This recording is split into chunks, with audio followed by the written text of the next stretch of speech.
I am not live the way I want to be.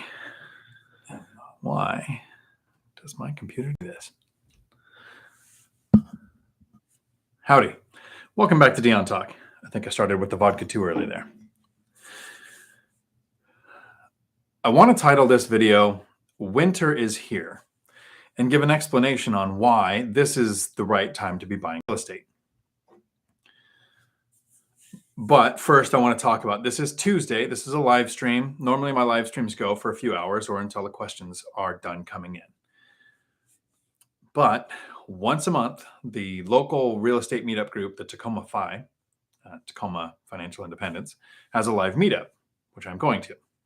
So tonight I have about an hour and 45 minutes. So hopefully the questions will last that long. If this is your first time to my channel, my name is Dion, and I reached financial independence in a little less than 10 years, took about 8. I wasn't starting in a good position, and my goal is to try to teach you how to do the same thing. There are several different ways to reach financial independence. One of those is starting and growing a business and growing it to the point where it's large enough for someone else to run the day-to-day. The second is to invest in stocks. There was a study, people call it the 4% rule. It was called the Trinity study, where people studied over several decades how much money it would take invested into a stock portfolio for you to be able to live off of the dividends or the principal of that stock portfolio and for its expected growth to make it to where you would be able to live the rest of your life off of that money. And the third way is the way that I chose, which is buy and hold real estate. All three of these are impacted by federal rates. And for the last 2 years, rates have been held very low, trying to stimulate the economy after the pandemic shut everything down. Well, we're not seeing that anymore. Rates are on the rise. And a lot of people get a little bit confused because the Fed rate isn't what mortgages are based on. It isn't what credit cards are based on. It isn't what lending is based on. The Fed rate is the interest that's charged from the Fed to loan money to banks. Banks lend on margin. So as the Fed rate goes up or down, banks' rates will go up or down, but at different amounts because there's a few factors. One, the Fed saying they're going to raise makes banks raise rates before the Fed actually does it. So earlier this year, the Fed talked about raising rates, banks raised rates. Then the Fed actually raised rates, banks raised rates. Then for a few weeks, we actually saw rates come down because banks lending on margin compete with each other. So as the Fed raised rates, banks raised a lot. And then there was a period where they were competing each other and the Fed hadn't raised rates. So banks were able to come down a little, not enough, to try to compete with each other and keep their business. Tomorrow, the Fed is having another meeting, which means they could announce if they're going to have a drop in the Fed rate, stay the same, 25, 50, 75 basis points increase in the rate. And everybody's guessing and everybody's making decisions based on what they think is going to happen. And that's not what I do. I invest in a way that's very similar to the stock market's idea of dollar cost averaging. So the reason I say winter is here is what I want to explain now, and I will explain this. I have 2 things I'm going to cover tonight before I get to the questions that I am going to create short live streams for probably on Thursday, if the weather lets me go out and talk on the slides. The first is why this is a great time to buy real estate, and that is because, and this is to satisfy the Game of Thrones fans that are watching, if there are any, tonight's episode is brought to you by our normal sponsor, Alien Vodka, and tell them out. Then I will probably go to Pomegranate Skull Vodka. But why this is a good time to invest in real estate and why winter is here. It's not coming, it's here.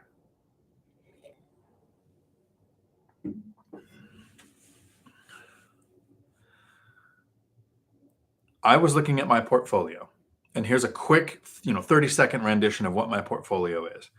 I started owning a house that I had before I was an investor. I was a single parent living there with 3 kids. Moved into an apartment and rented the house out. This helped me with a low bad debt to income ratio. Lived in the apartment for 2 years. Then purchased a duplex as a house hack. 2 years later, purchased a duplex. A year and a half later, purchased a duplex. Started this go a little bit faster, purchased a 4-plex and a triplex. So right now I have 16 rental units, 7 properties. 6 of them have mortgages on them. 1 of them is paid off. That's what my portfolio looks like today. But I was looking, almost every single one of my property purchases, except one duplex purchase last year. Last year, I purchased my duplex in May. All of my other purchases were done between November and February. And I hadn't actually thought of this before.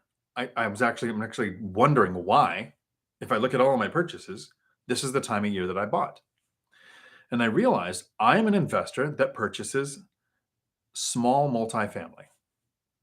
There are other investors who buy them as investment properties, but 4 units or less, one of the reasons why I do this is because you can house hack. I purchased one duplex as an owner-occupied duplex, meaning low down payment, best interest rates, lowered my housing costs. I then purchased a fourplex, and I'm owner-occupying it now because low down payment, best interest rates, getting paid to live here. I profit $2,500 a month off of this place after principal, interest, taxes, insurance, and setting aside for repairs, maintenance, and vacancy. I'm being paid to live here. So that's the power of house hacking and why I've done it twice. There are a lot of people who do this. They purchase 4 units or less and single family houses, either as a primary house, which is my biggest competitor, people who are just buying a house to live in, or other investors who are using this strategy to use owner-occupied or low money down and best interest rates, either by moving into the property or a question that I answered in an email with somebody that came in this morning that is looking to buy, but saving up a down payment takes forever. There are options of buying investment properties and having a family member move in so you can use their owner-occupied lending. Your down payment, your payments, they might occupy it, get a cheaper rent, then you take them off the mortgage after their owner occupancy has been met. So there are several different partnerships that you can use to get into this without having to payment for an investment property. And that's my competition. And if you look at trends in real estate for the last decades, there's a spike in sales and purchases in the summer between school years when people who are going to own or occupy investment properties of 4 units or less are most likely to move because kids change school districts. So that's one of the reasons. Another might be if you live in Siberia. I think I spelled New Hampshire wrong. Wherever Matt the Lumberjack landlord lives, where it's literally the world will kill you if you're locked outside of your house for a few hours in the winter, might not be the best time to purchase and move tenants in. So in the winter, I have less competition. Less people looking at the same deals. People saying, I'm going to wait until the summer when the springtime hits and my kids are getting ready to change schools, or I can actually go outside and look at properties. I'm going to buy. So in the summer, there is more competition. And when there's more competition, I'm less likely to find a great deal. In the winter, it dawned on me between November and February, every single one of my deals except one was purchased in winter because competition went away. And for the last 2 years, we've seen inflation going up because of a couple of things. One, free money just rained down like helicopter style on everybody. 2, record wage inflation. And every time I say that, somebody says, well, I only got a 3% raise or I got a pay cut. Right. It's not the people staying in their jobs that are seeing record wage inflation. It's the people who are changing companies. For over a year now, the average is above 4 million people left their jobs every single month for over 12 months in a row. We're calling it the Great Resignation.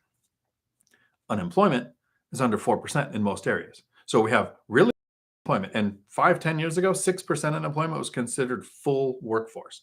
So at 4%, we have low unemployment, but over 4 million people a month leaving their jobs, which means they're not leaving their jobs and going on unemployment, which would make unemployment go up. Yes, if somebody's on unemployment long enough, they can drop off and lower the unemployment numbers. But this is new people every month, over 4 million leaving their jobs, but really low unemployment, which means they're not quitting and going on unemployment. They're changing employers, which can often equal a 15% or higher pay increase. So if you're looking right now, since there was a shortage of employees, I mean, if you look at any business, everyone's hiring pretty much.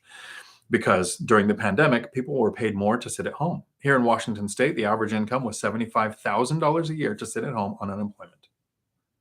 Not everybody was making that when they were working, but you can make that sitting at home. So people had to be bribed back into the workplace. Our company did a 5%, 6 months later did a 5%, and then 1 year later, we just did a 20% pay increase across the board. And we are a small company with only 60 staff in order to retain and attract new staff. Record wage inflation is happening for companies and for people changing companies, which means inflation because people have more money to spend. We spend more money, inflation. So there's all these reasons why inflation is happening. Normally, interest rates being low causes inflation because companies can borrow more money. Well, they were getting free money with PPP, payment protection program, whatever that was, EIDL loans, all the money that was just being stimulus rained down on the economy, plus stimulus checks, extra unemployment, extended unemployment, all of this money circulating. We've created a recognizable percentage of our currency that's in circulation right now in the last 2 years. That's not healthy for the economy. So right now we have the Fed saying we need to raise rates. So banks are raising rates. During quantitative easing, the Fed is also acquiring assets, which means it's safer for lenders to have a narrower margin. So banks could have less of a gap between what the Fed would loan money at and what the banks will loan money at. Well, now we're starting to shift into quantitative tightening where they want less money in the market. Which makes me think of crypto, because last weekend about $1 trillion vanished off the face of the planet as crypto crashed again. So now we have quantitative tightening, which means the Fed is going to be selling off its assets, which means more of those loan products are going to be owned by the banks, which means they're going to need to increase their margin to mitigate the risk. So not only can the Feds raise rates, but banks are probably going to raise rates too. So we're going to see 2 or 3 factors that are increasing the cost of capital to invest. The hope is that will slow down inflation. So now, like in the winter, competition has gone away.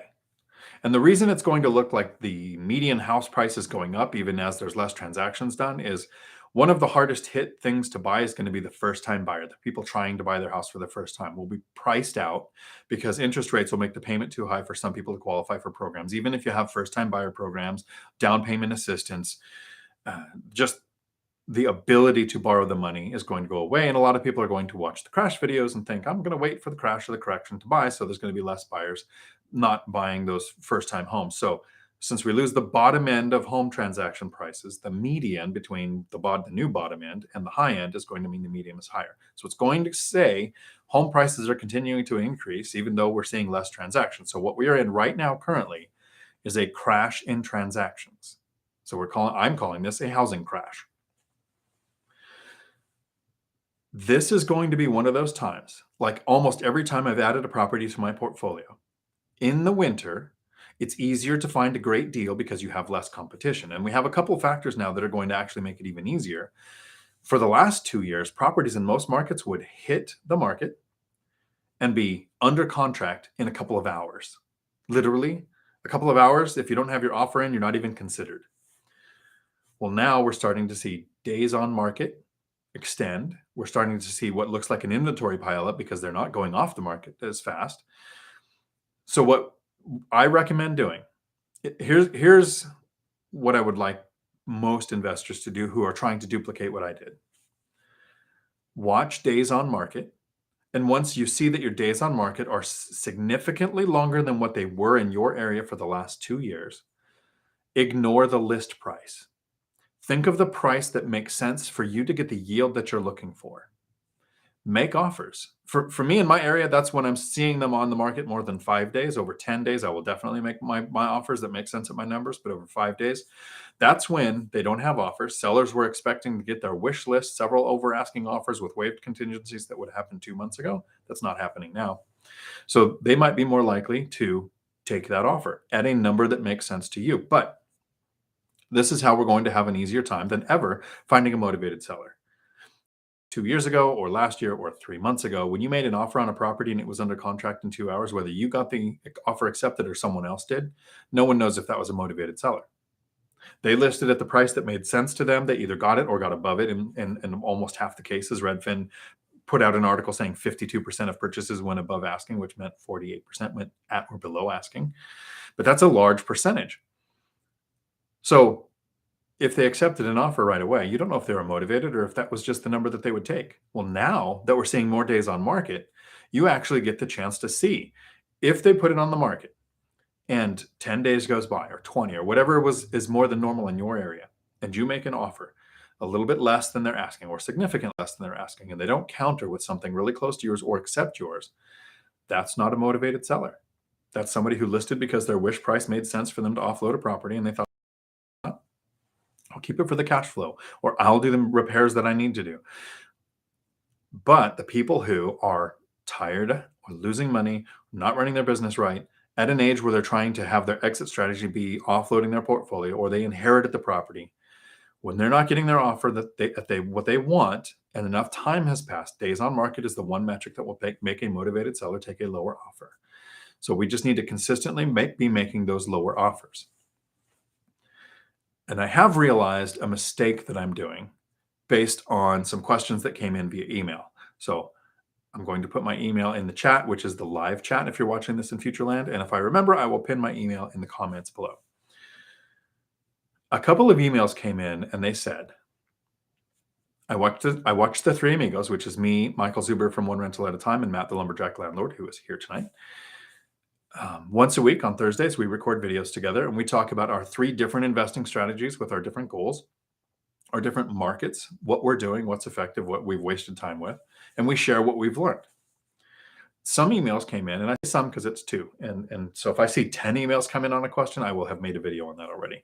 But these 2 questions came in and they were worded in such a way that made me think, I've made a mistake. I think when I make a video, I'm very clear in, for the last 2 years, here is what I did. Currently, this is what I'm doing. So if you want to duplicate and reach financial freedom the way that I did in 10 years or less for the average person, even if you're not starting from the best position, here's what you do. But my mistake has been,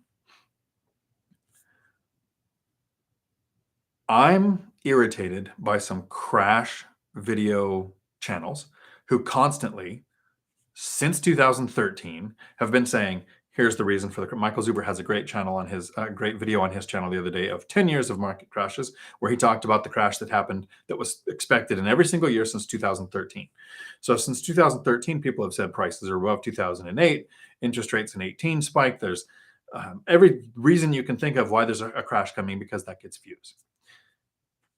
If a person says there's a crash coming and here's why you want to take action, I would be okay with it. But every time that there's a video that says there's a crash coming or a correction coming and you need to sit back and wait and don't take action, it bothers me, because think of this.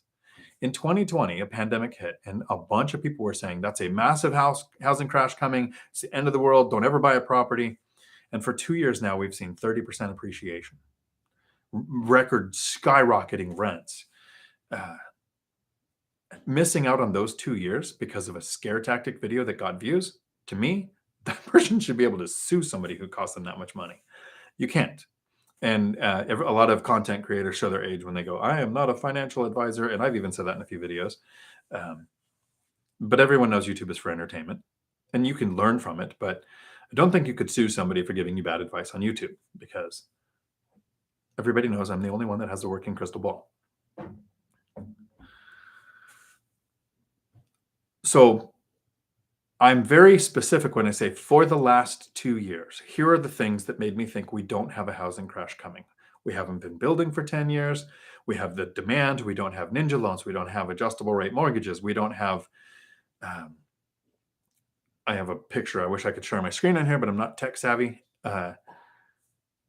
Record numbers of people with a 630 or lower credit score buying homes.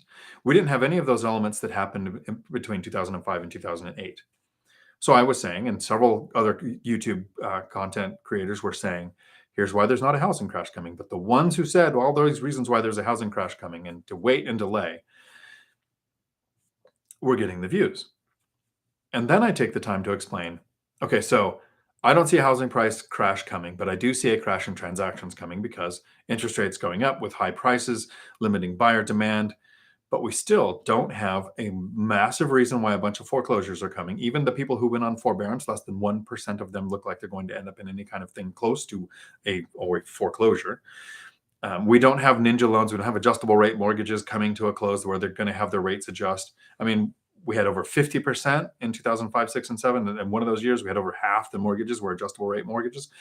We had 3% last year, and I think it's doubled now or close to tripled. So they are going up, but they're nowhere near 50%. So I don't see a crash in prices happening, but I do see a crash in transactions. Less deals happening, which means the wish price projection of prices just keep going up and up and up so people can get them off, and then over asking above that and waiving contingencies is going to go away. So I think we're going to see a leveling off of prices and maybe even dropping back to closer to where they were last year. That doesn't mean crash. And what I'm saying is, for 2 years, here's all the reasons why you should have took action. For the next 2 years, here's all the reasons why you should take action. So if you've seen, it's taken me probably 3 or 4 minutes to explain why I see this crash as different than the last and the reasons for all this. That's my mistake. Because the question that came in those emails was, I'm a new investor and I want to know what I should do now or what you're doing now. And you haven't been really clear on that. That was the wording of those emails. So I appreciate you reaching out with those and pointing out that I hadn't been very clear, because the explanation of all of the reasons is coming before what I'm doing. So I'm going to make a live stream on Thursday. Short and sweet. So it might be confusing for people who don't understand my reasoning behind it. And then the comment section is probably going to call me all kinds of names because bad advice when you don't explain it. I'm going to say what I'm going to say in the next minute or two. Here's what I'm doing as an investor now, currently in this housing crash of transactions that's happening now. Hunting for great deals, no different than I did for the last 2 years. Having a better time finding motivated sellers, because this is the first time we're going to have properties sit on the market long enough for me to be able to identify them. I'm going to continue to stay on top of knowing and learning my area average rents, because they are skyrocketing in some areas, but they might eventually level off. So you have to stay on top of that almost weekly. And Rentometer or calling the housing authority doesn't work. You have to be going to something like Craigslist, Redfin, Zillow, apartments.com, Facebook Marketplace, a place where people are actually currently listing rentals in your area today, and check what rents are going for. And you need to, so that's hunting for great deals, watching days on market, knowing my area average rents, and talking to my lender at least weekly, if not maybe more often, depending on your relationship with them, to find out what rates are, because the 3 things that determine yield in your area are price, rates, rents. So you need to know all of those. That's what I'm doing. I'm watching the rents, I'm watching the rates, I'm watching days on market to know when that makes sense to me. Less than a 2-minute answer of this is what I'm doing as an investor needs to be at the beginning of a video telling somebody, here's what I'm doing as an investor in 2022 during this current housing crash in transactions.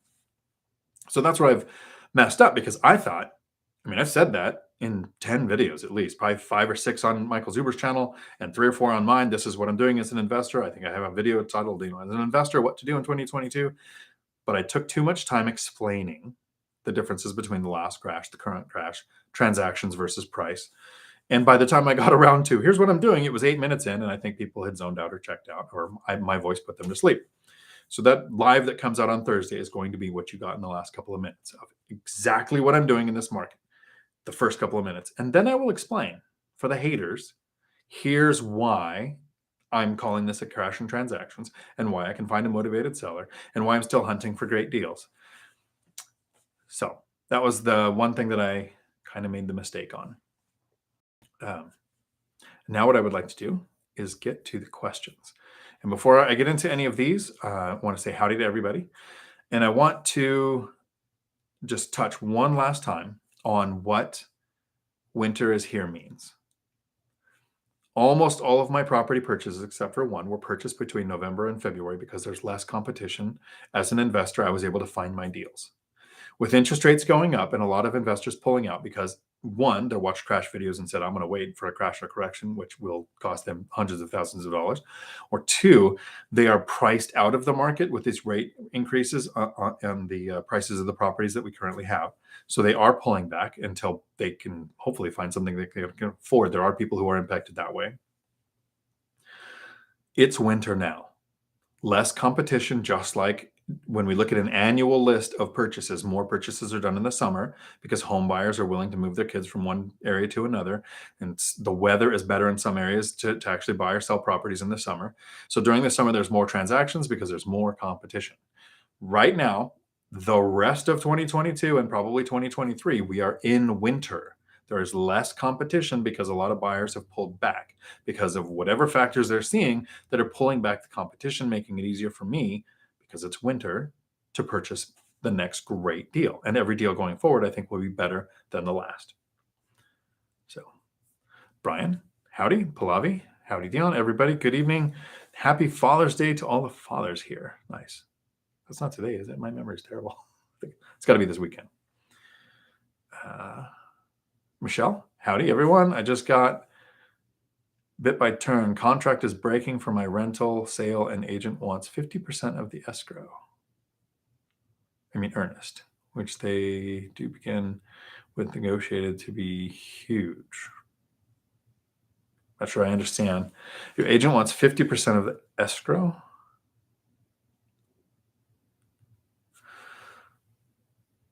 It doesn't sound like it's a good situation. Doesn't sound like I'm able to understand what's going on there. Dividend Dave, howdy. Bill, howdy.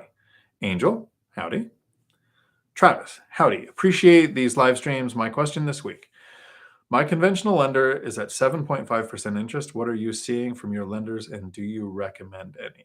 Depends on where you live. The lenders I work with are in Washington State because that's where I've invested. Not sure where you're located. I have different lenders I would recommend. Matt the Mortgage Guy all over the country. I've done several with Fairway Mortgage. For asset-based lending, I usually connect people with Alex Chin here. He works for Certain Lending. Convoy Home Mortgage now has some 30 and 40-year options for DSCR loans. So I've got a few lenders I can connect you with. But me personally, I only know the ones that are local. 7.5% interest rate. There's only one way to know if you're getting a good rate or not. Contact lenders currently, like you're trying to do a loan, get an offer in writing of what their costs would be, and show that to other lenders. Let them compare and compete with each other to tell you, here's the best we can do currently. Your area is going to be different than mine. Are you investing in single family? Is it owner occupied? Is it small multifamily? There's like a ton of varying things that could make your loan different than mine, because if you owner occupy, you get the best lowest interest rate. If it's small multifamily, that can add to it. If it's an investment property, that can add to it. So there's several different factors that can determine what your rate's going to be.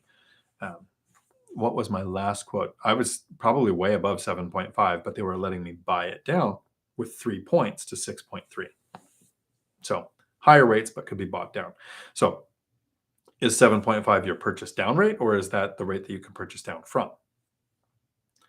Compare lenders in writing with each other to find out how you get the best rates currently in your area. Matt, thank God it's Tuesday. I don't want to like before it starts. I want angels to get their wings. Janelle, howdy. Congratulations on your deal. Ronnie, howdy. Janelle, this cartoon has already earned your like. Nice. Ronnie, howdy from Albuquerque, New Mexico. Nice. Tiffany, howdy. John, Texas, howdy. John Williams, howdy. Laura, howdy. Good to see you. Tony Carr, howdy. Ultimate Bargains, 100 BPS. Does that mean I'm lagging? That's no bueno. Hopefully it's working. It should be working. What is this? Let's see if that helps. Got to sacrifice a goat for better Wi-Fi. Doug, howdy. For the first time since we've owned the duplex, our accountant says we may owe some income tax due to interest pay down and low expenses. Wife says, ask Dion. Look at your depreciation schedule. That's generally what stops me from having to pay taxes. If your expenses are extremely low and your rents are good, it is entirely possible to pay taxes. One of the things that a lot of investors often say is ABB. Always be buying. Start new depreciation schedules on new properties. Are you taking advantage of all the write-ups that you can? Does your tax professional doing things like, do you have a home office, or your cell phone usage, your internet connection, your meals, your driving for dollars, anything that you can associate with the business that is legally associated with the business? Check your depreciation schedule. For me, it depends on how long you've been investing too. If you've got properties that are past 27.5 years and have fully been depreciated, you're more than likely going to pay taxes. And sometimes paying taxes isn't a terrible thing. It means you've made a lot of money. But depreciation is the one thing that I would make sure that's why I make sure I have a tax professional that's real estate related. Not just a CPA, not just a general tax person, but somebody who understands real estate and how that schedule works.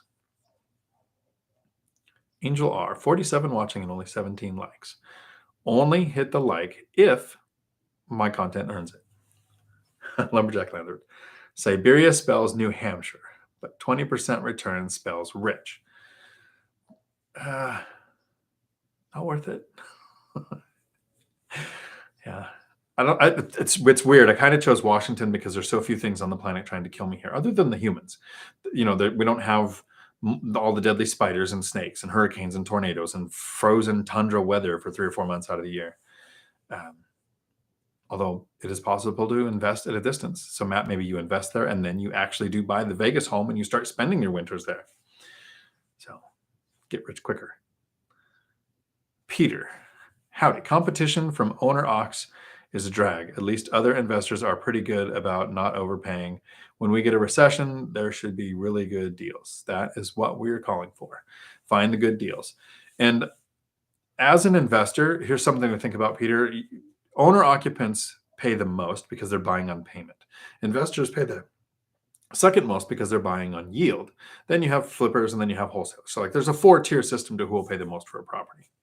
But a lot of investors often make the mistake of thinking, if I purchased a property and I deployed the funds to purchase that property, what would my yield be?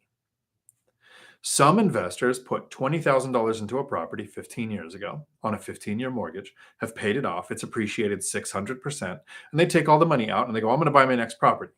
It's $500,000. It's $600,000. They're $20,000 into the deal.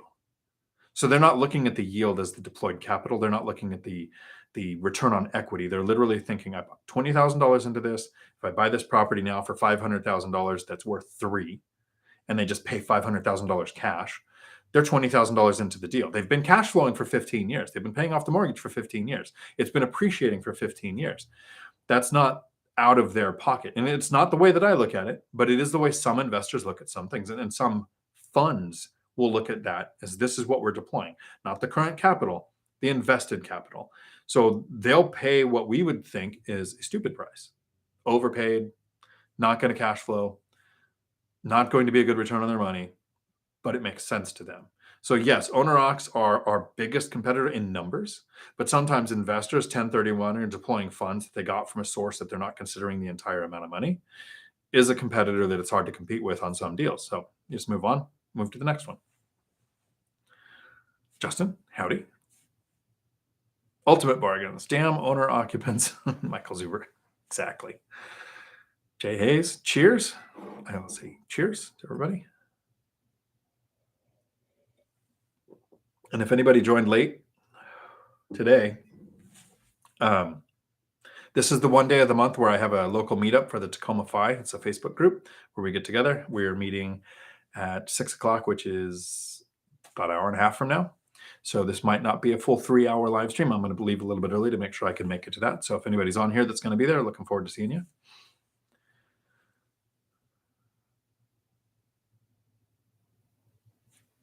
Tyler, howdy. Planning to own or occupy a duplex. There's existing tenants who pay month to month and under area average rents. How would you handle this situation? How do you decide who to remove and who so you can move in?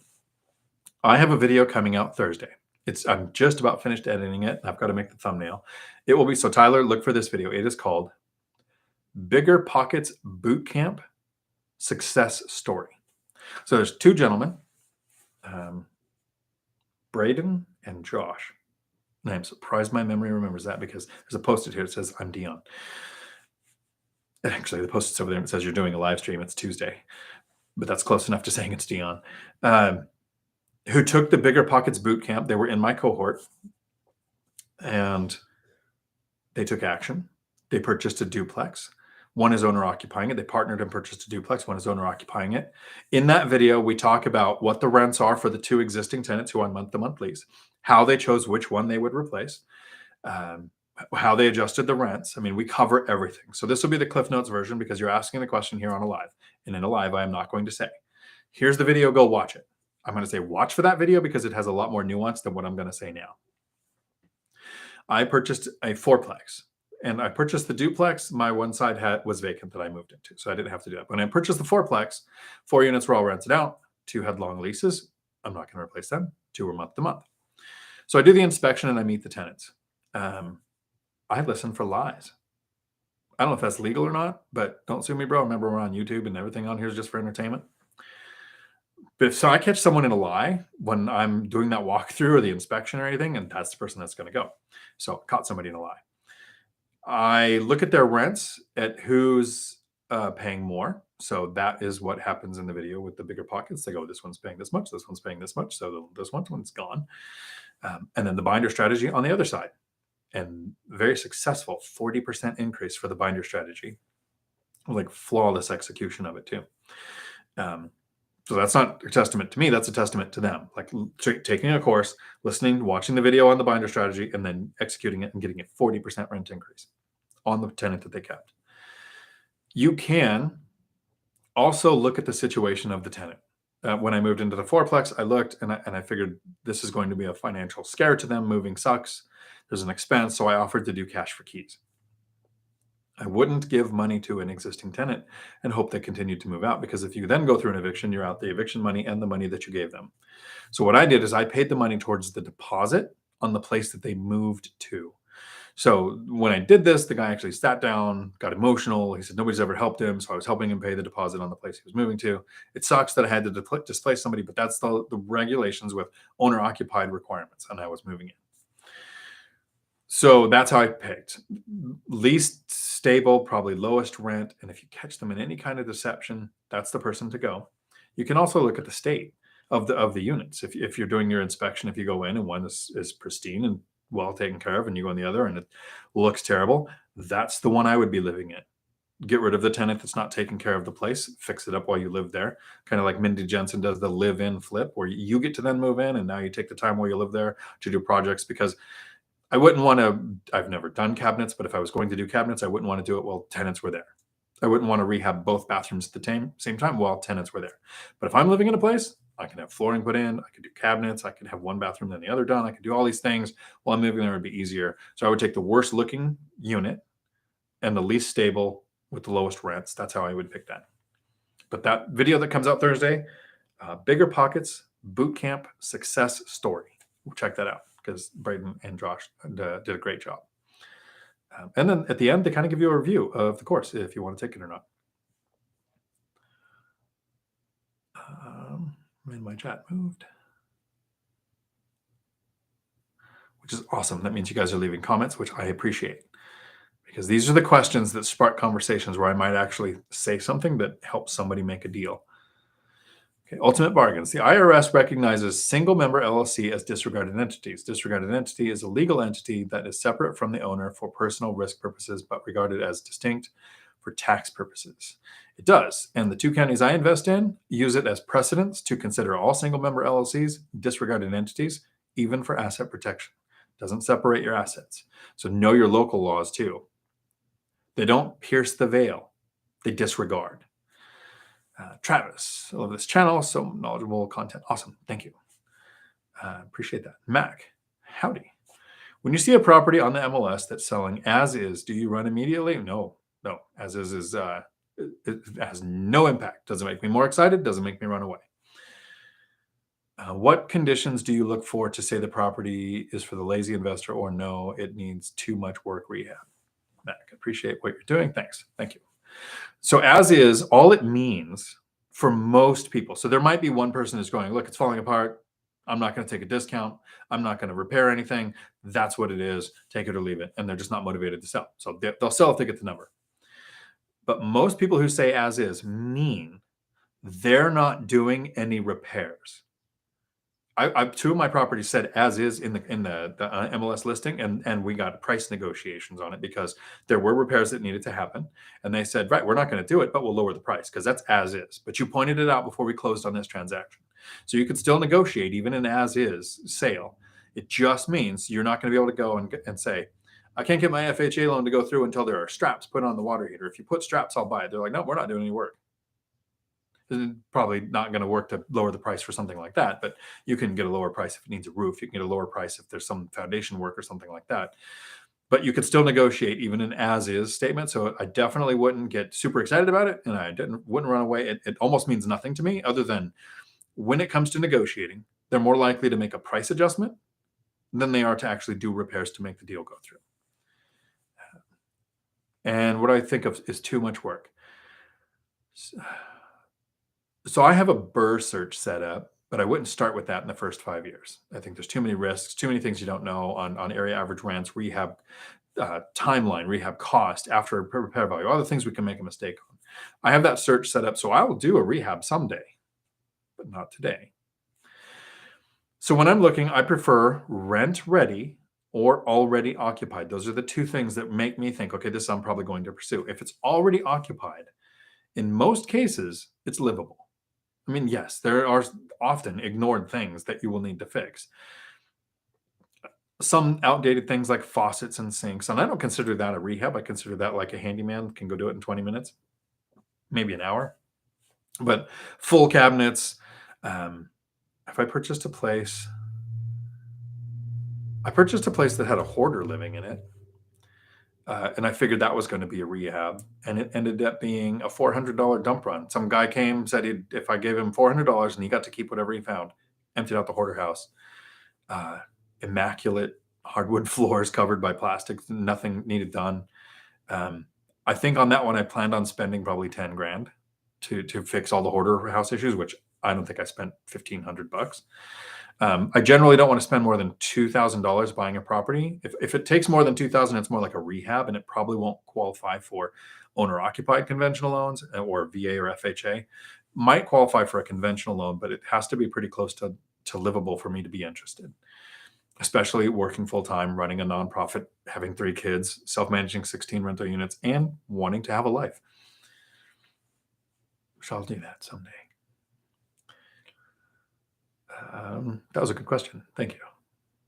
Peter, I tried lowballing 2 wrecks that over 30 days on market. They both delisted, so my buy box is not quite the best. Oh, there yet. It's not quite there yet. So you did not find motivated sellers. That's the thing. You can determine that wasn't a motivated seller. 6 months ago, we probably wouldn't have been able to tell that because they might have gone fast. Keep hunting. You don't need the whole market to crash or even your market to crash. You just need to find the motivated seller in your market.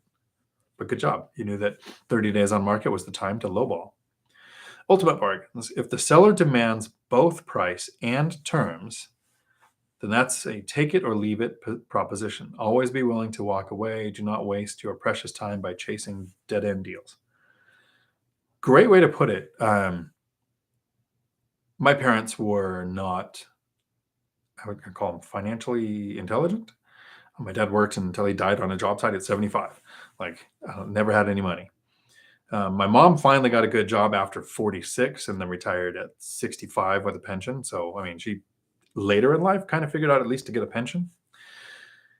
But one thing that I learned from them when I was young was we used to go to, and it depends on where you're at, flea market, swap meet, whatever you want to call it for your area. And I learned how to negotiate at the table. 5 years old, I want to buy that knife. And you want $5, I'll give you 3. So, I mean, I'm literally buying knives at a swap meet when I was a kid. And the people at the table and my parents would actually have this conversation where if you don't try to negotiate the price, it's insulting to the people who are selling in that situation. And the person with the power to walk away has the power. If they're selling a knife for $5 and you say you want to pay 3 and they say no, and you say, okay, fine, I'll find it at another table. 5 feet away, you're probably going to get, hey, I'll take 4, right? The person walking away has the power. It's that way in real estate too. Don't fall in love with a deal. We're looking for yield, and then we want all the other aspects that make it diversified, most likely to have lease tenant turnover, doesn't need a lot of work. Whatever your criteria are to making that a good deal starts with math. Like Matt always says, lumberjack landlord, it's just math. And if it is a great deal, go for it. If you have to chase the great deal, the great starts to become less and less, and then it becomes good, and then it becomes okay, then it becomes no, right? So in the market like we're seeing now, where we're probably going to have more and more days on market, more and more inventory, and an easier chance of finding a motivated seller, I would only be looking for great deals. Not just a base hit. You want like second or third base. How many there are, right?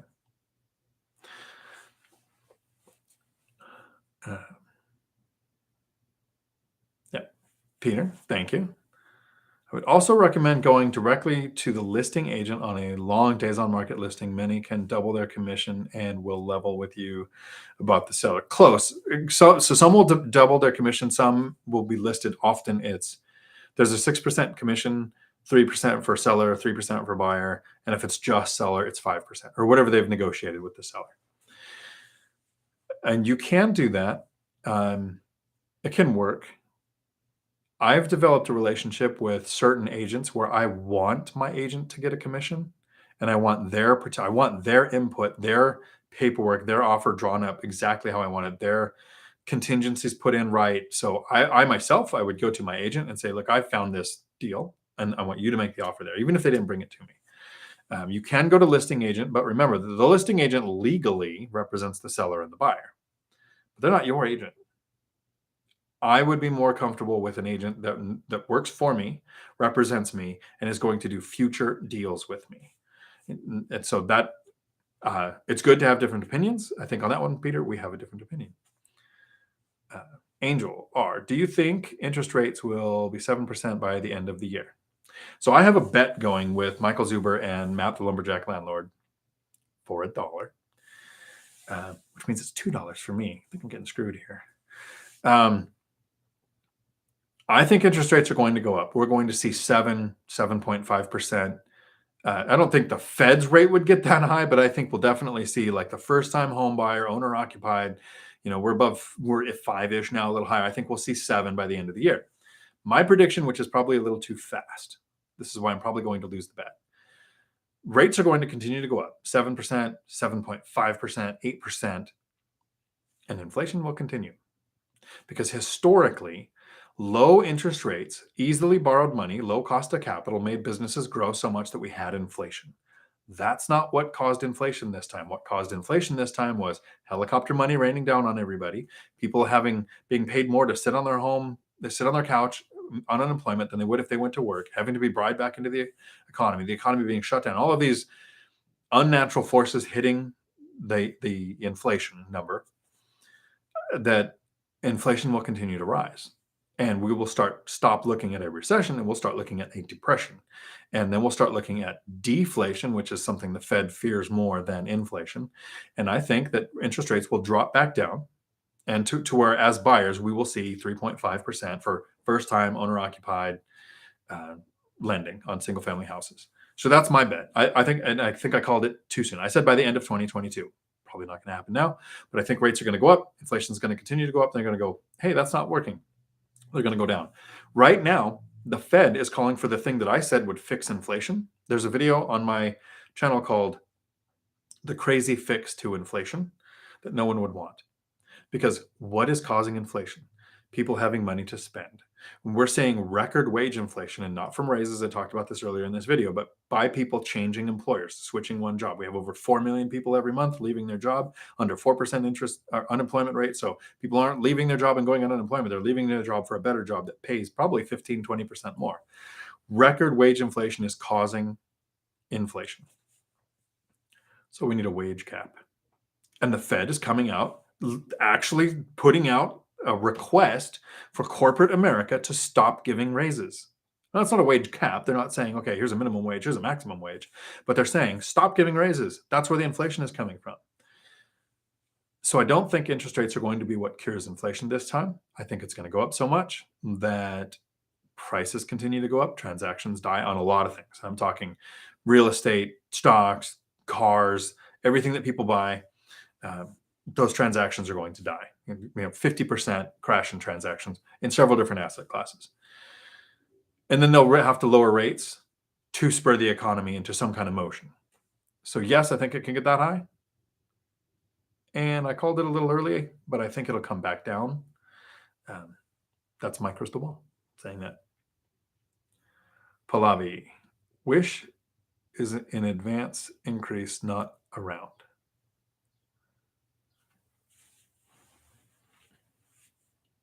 I am disappointment in my grammar. I'm not sure I get that, but wish is an advance increase. So it's going up. Okay. Probably a typo in there that's throwing me off. Sorry. Julie, howdy. According to Zillow, my home price has dropped $50K in the last 5 weeks. Zillow, that used AI to do massive purchases and lost $500 million last year. Yes, especially in areas around Seattle where we saw 31% inflation price increases year over year for 2 years in a row. Yeah, those wish prices can probably come back down because we have two major things that are impacting prices and going to continue to prop up home prices to where they won't drop much. We can find the motivated seller, and that's what I'm telling people to do. But here's the two things that are keeping home prices high, and I should make a video on this too. First, the record wage inflation, which I've talked about twice today, and how it's not from getting a raise, it's from changing companies. But second, remote work is more of an option now than at any point in time in history. So people who were in cities paying $3,000 or $4,000 for a crappy little apartment can move out to the suburbs and pay $2,000 or $3,000 for a really nice house.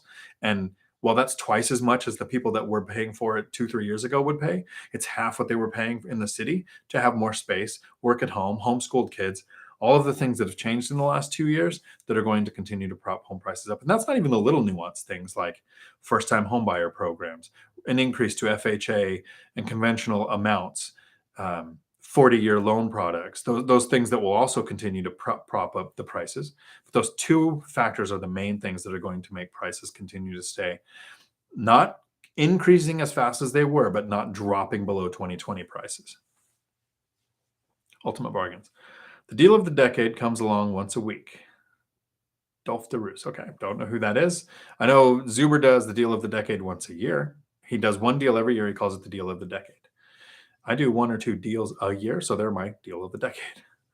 We have very different goals. I don't know if people understand this, but Michael Zuber from One Rental at a Time has almost 200 units. Matt the Lumberjack Landlord is coming up and pushing on 120 or more units now, growing massive rental portfolios. I have 16. And financial freedom, for me, I don't know that it is 16 or more. I might sell 1 or 2, take the money, pay off the debt, and sit back with 12 to 14 units and increased cash flow. My cash flow right now is about 5 times what it takes me to live, almost 5 times what it takes me to live.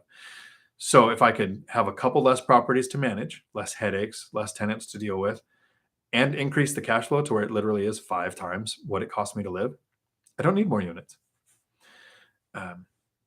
So 1 or 2 deals a year for me is just making sense because I don't have 10 mortgages in my name. And that is an asset for most people. Most people don't realize that 10 mortgages in your name, especially if some were owner occupied, means the best interest rates on 30-year fixed rate debt that is significantly less than inflation.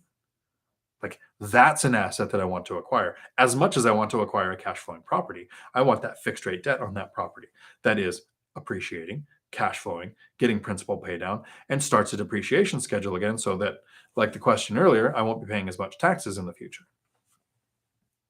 So I don't know that I'm going to be buying to increase unit count because even selling some could increase cash flow, but I might increase unit count to buy the best deals I can find. And then once I have 10 and I'm 52, I'm going to retire. I've announced it to my company, to the owners of the company, to my coworkers. I've said somewhere between 3 years from now and tomorrow, like in this time frame, I don't work here anymore. Love my job, but there is an element of time freedom that I think to myself would be a disservice if I don't go, I've attained financial freedom. I can work. I like my job. It's not a bad job. I could work for great people, work with great people. But when I'm 70, do I want to say, I spent my 50s running a company and growing a company and could have quit at any time? Or do I want to say, I spent my 50s creating memories and shared experiences all over the world while traveling, while teaching people how to reach financial freedom without an alarm clock, without a schedule. And I think that's been the mental shift for me going, hey, I love my job. There's no reason to quit. There is no reason to quit my job. I love what we do. but this is a finite amount of time we get to spend on this rock spinning through space. And sometimes time freedom becomes more important. So we'll see. Not sure. 3 years tomorrow, somewhere in there. That was my overshare for the day. And then somebody typed my chat mood. I appreciate that. Thanks for the questions.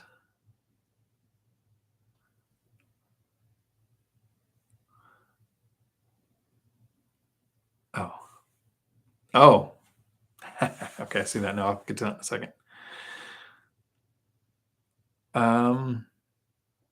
Amafid, howdy. I just made an asking price offer. I probably won't get the property, but it's fun to make the offer. Congratulations. If asking price offer, you never know. My last couple, I got asking price offer. My friend who closed in November was asking price offer and then negotiated down even. So good luck. Know your numbers, know your rents, know your rates, know your price, know what your yield will be, make the offers that make sense. I will make an asking. So one thing that's different between me and Zuber right now is he says he won't make an asking price offer and he won't pay cash. I might make an asking price offer if it gets me the yield I'm looking for. And at some point I might just pay cash and then refinance later. I mean, I'm trying to think of all the ways that it makes sense to invest. And this is a quote I like to say from my daughter, who has turned into a beautiful human being. And that's intelligence, work ethic, everything that she's doing is awesome. But when she was a teenager, I was trying to decide what to do with the house that I was paying off. Do I refinance? Do I sell? Do I deploy the equity? Do I enjoy the cash flow? She said, and I apply this to a lot of things in life. So work, investing, people, relationships. She said, it's really hard to make a decision when both outcomes are positive.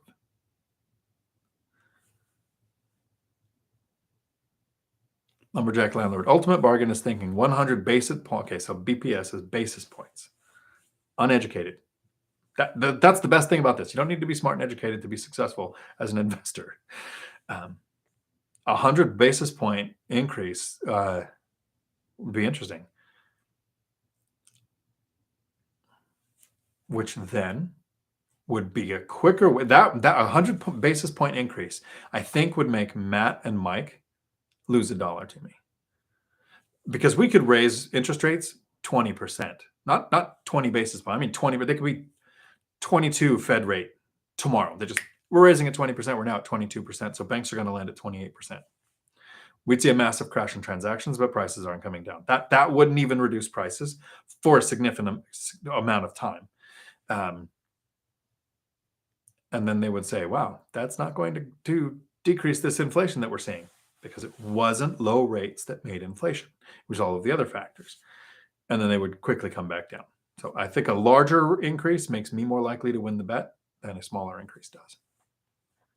Rob, ta-da, you're here. Joey, howdy. Dion, are you still looking to keep rents about the same if you get a great tenant that wants to stay long-term, or has inflation changed your strategy a bit? That's a great question. It's massively changed my perception of rents.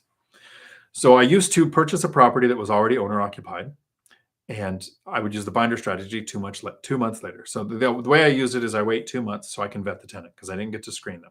I don't really care what their credit score is. I don't care what their eviction is. Once they're already in there, I want to make sure that they do 3 things. Pay their rent on time, don't call me for super trivial things, and I don't get noise complaints from the other tenants.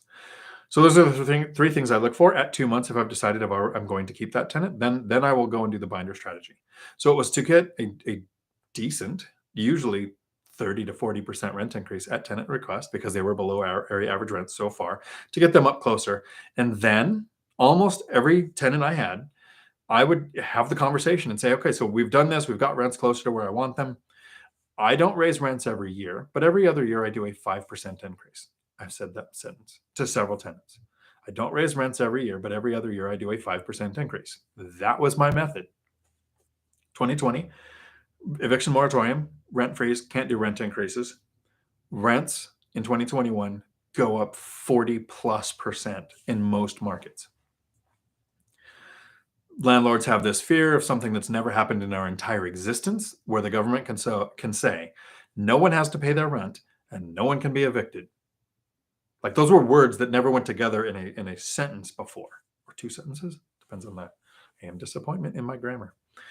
So to mitigate the risk of being a landlord, rents have gone up, demand has gone up, home buyers have gone up. Working remotely from a lot of this is one of the reasons why rents went up. I talked about home prices being propped up by being able to work remotely for the first time in history at a greater extent than ever. A lot of people that were working for companies in cities where the work was could now move to rural and work remotely, right? But for how long? There were companies that said, Pinterest, we're going to pay $89 million to break our lease in San Francisco. We're going to give employees $20,000 to relocate, and we're probably going to have work remotely forever. Then you have companies like Twitter, get back in the office or you're fired. Like that, no one knew what was going to happen. So people couldn't, now that we can move out of the cities and work remotely, a lot of people couldn't just go buy a house. They're not looking to be a landlord, not looking to buy a house and then move out and have a tenant there. Like most people don't own rentals. They don't look at it the way that we do. So that increased demand on rents. So in 2021 and a little bit into 2022, because it took me a while to do it, to cycle through the end of leases, I used the binder strategy on every single tenant. The smallest rent increase that a tenant asked for was 20%. The largest for me of an existing tenant that asked for a rent increase was 28%. So I had a 20 to 28% rent increase in 1 year, and basically have sat back to say, in 2 years, we're going to have a 5% increase. Like, unless something else happens where rents do something crazy, they can go up really high or they can go down really low, and then I would revisit it. But if rents plateau or if rents kind of stay the same, in 2 years, I'm looking at a 5% rent increase. I'm okay with next year not getting a rent increase. I'm cash flowing now. That rent increase covers insurance costs are increasing. Property taxes are increasing because property taxes in my state, Washington is like Texas. Every year they look at your taxes and say, here's the new valuation, which is based on comps. More sales at higher prices makes all the comps go up. So my expenses are going to go up. I'm okay with that for at least 2 years. Then I'll do a 5% increase. So yeah, my opinion has definitely changed since the pandemic. And howdy, Rob, Angel. My dying neighbor's daughter likely selling me his property. He knows it will be in good hands, but with interest rates being this high, it's not a good deal anymore. I would find out, Angel, how much they owe on the property and look at doing seller financing if possible, depending on if they have it mostly paid off. If they have a mortgage or an existing mortgage, look at doing a 50-40-10 or a 60-30-10 to where you're bringing 10% to the table. The lender is giving you 50 because 50% or lower loan to value is the best interest rates that you can get from lenders. And then the seller, the daughter, would carry the other loan depending on how much they owe on a mortgage. So it might not be possible if they're 80% loan to value because they took out a line of credit last year or refinanced last year to a better rate. But if they're mostly equity or 50%, you can use the loan to pay off the mortgage, the seller to carry the rest, your 10% to be your skin in the game. Stephen Dow of Velocity Mortgage, that is on Michael Zuber's channel, has information on how to structure your loan that way.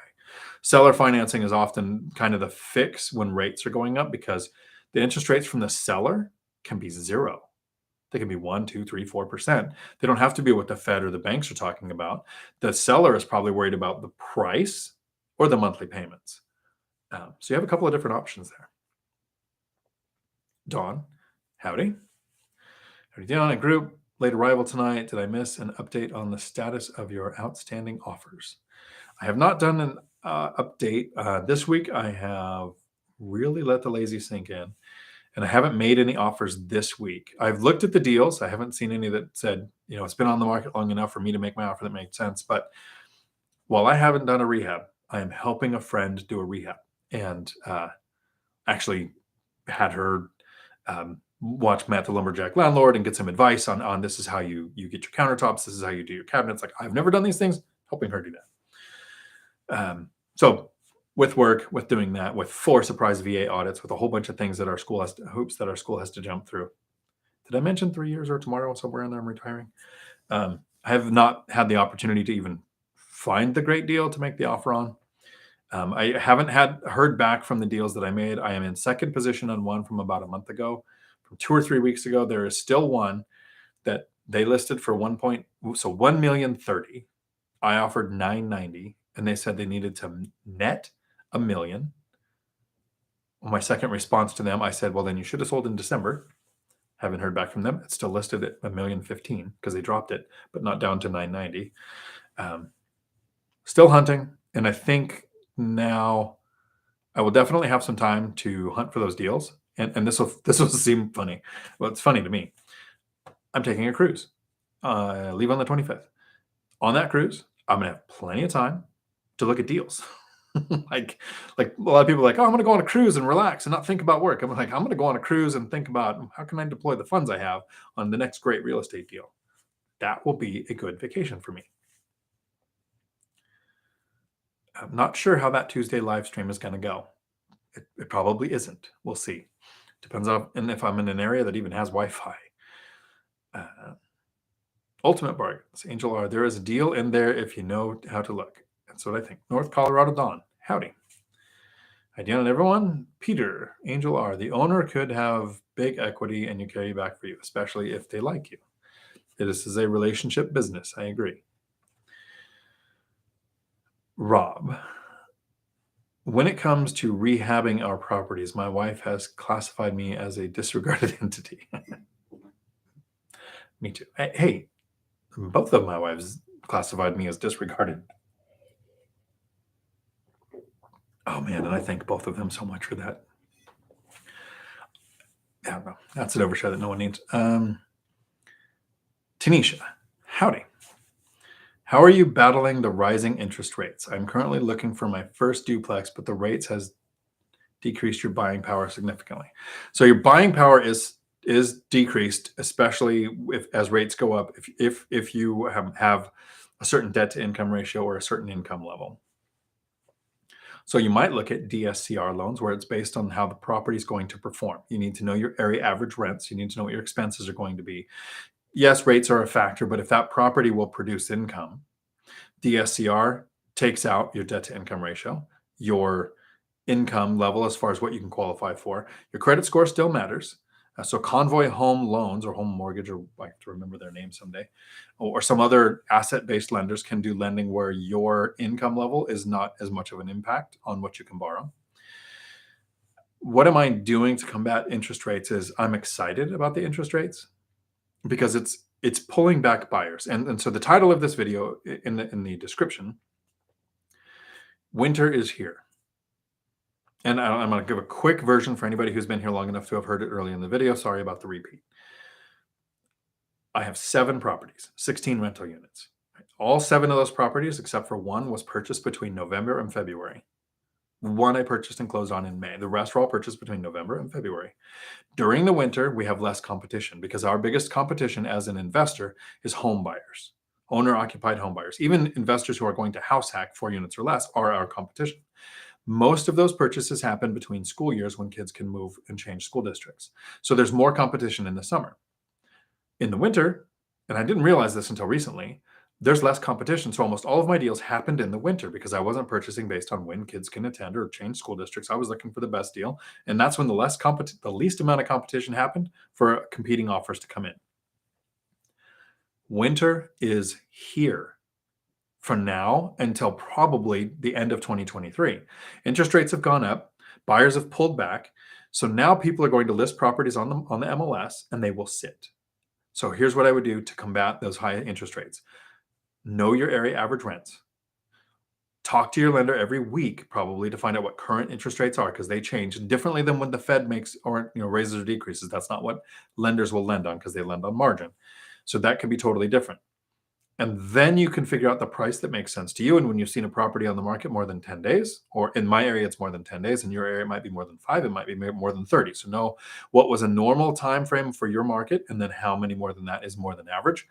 Those are the properties I would make the offer that makes sense to me. That could be asking price. That could be 10% less. It could be 50% less. Whatever number makes sense to you, that's the offer you make because you might find the motivated seller who has to sell and no one else has made an offer. And yours the only offer that looks most likely to close, which might be more important to that person than sales price. That's how I'm doing that. It's also a good time to look at seller financing. So if you can find properties where somebody's owned it for a long time, so they don't have a lot of debt, if they haven't refinanced, you might be able to do more seller financing deals because interest rates from banks and the Fed are not correlated with interest rates that a seller will do. The interest rate you offer, which could be zero, might be the only thing that they're thinking because they might be more concerned with price. Michael Zuber did a property owner-occupied purchase, 30-year fixed rate debt, 0% interest, because what mattered to the seller was they wanted to be able to tell their friends they sold it for an amount. That mattered to them more than anything else. So a little more creative hunting. And for that, I would recommend maybe not the multifamily aspect of it, but Cody and Christian have a YouTube channel here on YouTube called Cody and Christian Multifamily Strategies. Their ability to connect with owners to do seller financing is it's, I mean, there's not a better word for it. It's beautiful. So I actually have Christian coming on this week. We're going to film some videos together. I'm probably going to play one or two of those while I'm on a cruise. Just in case I don't have Wi-Fi, I'll have them set up to come out on how they're finding their sellers for seller finance deals. But if you don't want to wait for the videos to come out on my channel, their channel's great. Cody and Christian Multifamily Strategies.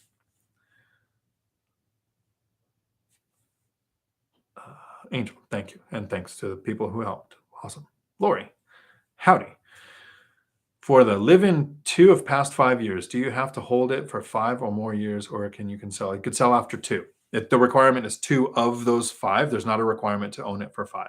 So that's a good question. And for that, that is referring to the IRS code 121, which is when you own or occupy a property for 2 years out of the last 5, you can, as an individual, basically ignore up to $250,000 in capital gains without paying taxes on them.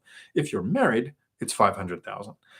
Very powerful strategy. It's one of the things that Mindy Jensen from BiggerPockets does. She does what's called a live-in flip.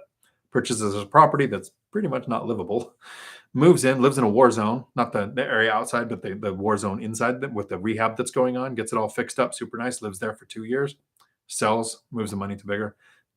Absolutely killing it. Because she's married, she can do a $500,000 capital gains and not pay any taxes on it. Legally. Angel R. Tanisha, send in lower offers. That's an idea too. Million.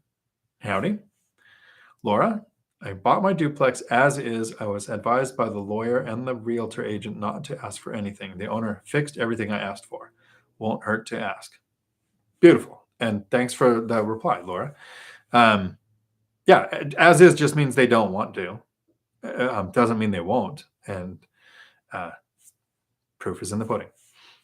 There you go. Tanisha, Angel, it would have to be significant lower, but an option. Sam Faro, howdy. John Williams, Dion, I know you did binder all last year. Do you recommend staying at that rate for 2 years in this market or doing it again? If you're still under market, it depends on how far you're under market. I mean, if your rents are 2,000 and you're at 1,500, yeah, I'd probably do the binder again. If rents are 2,000 and you're at 1,800, no, I would probably do a 5% increase. I do 5% every other year. A lot of landlords. So if you live in an area like California or Oregon where there is rent control, you're doing 10%, because I think the cap in California is 5% plus inflation up to 10%. So you would do a 10%. Rent control forces the owner to do the maximum allowable rent increase every year. So in those cases, I would do the maximum allowable. In my area, I can survive with 5% every other year. My goal is to limit tenant turnover, and they're good tenants. So far, I've screened well for the ones I've placed, got lucky with the ones I acquired. I'm pretty sure the one that I owner occupied, cash for keys to get them out, would have been a problem tenant. So you're never guaranteed to get great tenants. You might do an annual 3 to 5% increase, whatever's normal for your area. I don't know that I would use the binder again the following year unless there's a significant change. But in your question, you said if they kind of stay the same and you're under market, it depends how far you're under market. Lumberjack, today's rate, owner occupied, national average is 6.18. Ouch. And so when you look at those, that's owner occupied and single family. So if you're buying a small multifamily, duplex, triplex, fourplex, there's going to be about a 0.5 point increase. If you're not owner occupying, there's going to be about a 0.5 point increase. So somewhere between 50 and 100 basis point increase for those two tiers if you're not living there and it is small multifamily. So we're looking at 7 as an investor-ish. Ultimate bargains. Keynesians cannot solve the problem they create. And 4/3 of Americans can't do math. Anna, howdy. Mike, howdy. Do you see rents coming down, staying the same, or going up? Thank you so much for asking that question, because one of the things if you watch my content often is I usually do edited videos because my memory sucks. Little head trauma in Desert Storm, so I forget things, forget where I'm at, forget what I'm doing. I mean, I wish I could just turn the camera and show you the post-it that literally says, "It's Tuesday, you're doing a live stream." This is something I wanted to talk about in this video. Here's something to take a note of if you have a pen and paper ready. Somebody with a bad memory is about to tell you something to write down. Since 1914, when we started tracking the data, there has never once been a decrease in market rents for Class C and Class B areas, ever. In 2009, Class A rents went down enough to make it look like market rents went down, but Class C and B areas actually went up because more people who went through foreclosures became renters, which increased demand on C and B areas. So my rents in my area after the housing crash of 2008 went up. So I do not think rents will come down. I do not predict, I do not crystal ball. And did you know if you drop this, it breaks LVP flooring? Don't recommend. But we plan for it. Since we've started tracking the data, there has never once been a decrease in rents because rents are set by a couple of things. Wages set rents, and rents have gone up with inflation while it sometimes has kind of flattened, right? Wages don't go up, and then all of a sudden we start working, instead of one working household, we have two working households. Then we come off the gold standard and inflation starts to take off, so wages take off slowly. Now we're seeing record wage inflation, which is why we saw one of the main contributing factors, the two contributing factors to record rent increases over the last 2 years. So we never planned for rent increases. That's where a lot of syndications are going to get in trouble right now. They're saying the history for the last 4 years is an average of 10 to 20% rent increases annually. So we're projecting for the next 4 years, and that's my radio voice, we're projecting for the next 4 years a 5 to 10% rent increase, which might be flat, and then that deal loses money on exit. So if a deal required a rent increase, I would not purchase it. One of the reasons why I'm not 80 or 90% loan to value leveraged on my portfolio is because I want to be able to handle a significant rent decrease, 30, 40, 50. Right now I'm set up to handle a 50% rent decrease. I think that's severe. If we've never seen one, I think seeing a 10% rent decrease is probably more likely than a 50. So no, I don't think rents will come down, but I am not purchasing counting on rents to go up. I'm not even purchasing counting on rents to stay the same. Don't think they're coming down though. I think they're going to continue to go up, but I'm not investing like it. So separate thought from actionable concept based on investing, or that I'm going to use for investing. Bill, if you think rates will return back down lower long term, so is buying down the rates smart? I would think people would then be doing a refinance at some point. So yes, it's a good point to say, do you think rates will come down? I was willing to bet $1. I'm not willing to bet $10, $20, $30, $40,000 that rates are going to come down. I want to buy a deal that will cash flow. If I never touch that mortgage again. So I've never done a home equity line of credit, cash out refinance, or sold a property to use the equity. So I'm not counting on the equity. I'm looking at the cash flow. I'm not going to buy a deal and think it pretty much breaks even now. So if in 3 years rates are lower, I'm going to refinance. Rates might never come down. I bet $1 saying that based on my uneducated opinion of what caused inflation and what normally causes inflation, I see rates coming back down. I'll bet $1 on that. But no, I'm looking at 30-year fixed rate debt or 40-year fixed rate debt, and I'm buying it down. If I planned on selling or refinancing because I was going to recycle capital the way the lumberjack landlord or Michael Zuber do, I might not buy down the rate. I buy down the rate because it's fire and forget. Get a mortgage, never think about it. I do watch interest rates. In 2020, I refinanced half my portfolio to like half the interest rate and added significantly to cash flow. But I'm not planning on rates coming down as part of my investing strategy. I don't plan on rents going up. I don't plan on rates coming down. So I'm buying it down because long term. But there might come a point in time, 3 years from now, where rates are back down to 3% for an investment property, and I refinance and I think, yeah, I wasted some money buying down these rates. That was stupid. But I'm increasing my cash flow even more because I'm getting a better rate now. It is hard to make a decision when both outcomes are positive.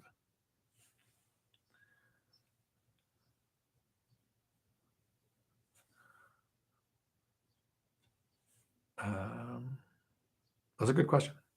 William, howdy. What cash on cash return are you expecting on your deals?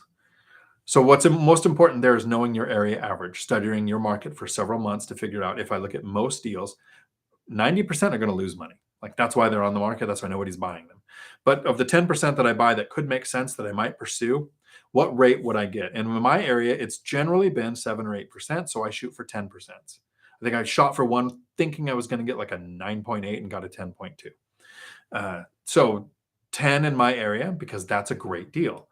If your area average was 5, I'd look for 7s. If you're in Siberia with Matt the Lumberjack Landlord and normal is 15 to 18, you look for 20 plus. So what is the area average? Beat that. My area, I'm looking for 10% cash on cash return, only because that's what's great in my area, not because as an investor, it only makes sense to invest for 10%. If I lost my ever loving mind and moved to the middle of nowhere, frozen tundra where Matt lives, yeah, I would start looking for deals that beat the area average there. And I'm sorry to pick on your area, Matt. I'm sure it's beautiful. Very close to where Stephen King books are at, though. So, no, I'll pass. Aaron, howdy. Thanks for your content. Thanks for coming. I appreciate it. We are remodeling our first single-family rental to rent out. What would you recommend for wood stairs? Paint, stains, sticky threads to avoid falls? Thanks. So it depends on the type of wood. If it's finished wood, stain. Me personally, I can't stand carpet. I don't think any room on the planet should have carpet. It's gross. Like, it's literally a follicle collector. Except for stairs.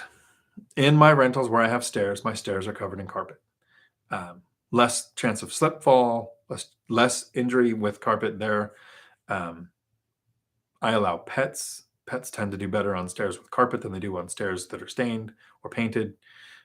So me personally, I go and I buy a remnant. It's like 100, 150 bucks. Got a carpet guy for 100 or 150 bucks. He'll put it in on the stairs. So that's what I do for stairs. Every other room, though, LVP. Even though it can't handle a 7-pound crystal ball dropping on it. 7? Is that about 7? Yeah, it's like 12. Yeah, so that's my suggestion for stairs. Greg, howdy. Your 0 to 3 year plan about spending your 50s experience life should be a short. Nice. Great goal. I'm trying to achieve similar, and I am trying to get you there. Hopefully we can do it.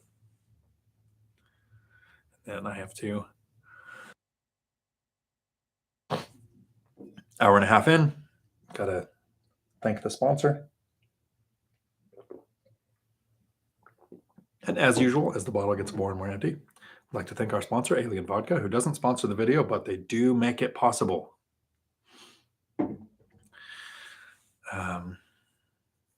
Jay Hayes, howdy. So does this mean you're going to write that book? Yes. I don't have it here. It's at work where I record. I am 80% done narrating Michael Zuber's book, 15 Conversations with Real Estate Millionaires. As soon as that's done, next project is book. I have it outlined. I have most of the chapters thought out. And it isn't going to be. So Michael Zuber has one rental at a time, the 15-year journey of reaching financial freedom. He's got 15 Conversations with Real Estate Millionaires. There's a lot of these books that have, here's the motivation, here's the concept, here's the people who've done it. Mine is going to read like a radio instruction manual.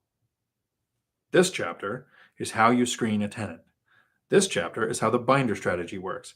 This chapter is how you run the math on a rental to calculate your yield. Like literally in your investing, you'll be able to go, we need to do a rehab on our property.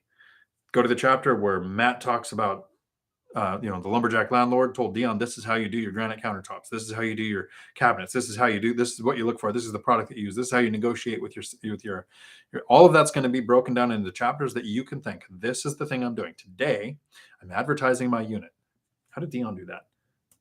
Apartments.com. This is where you list your property. This is what matters for the pictures. This is what matters for your description. This is how you get the most eyes on it when you're listing your rental.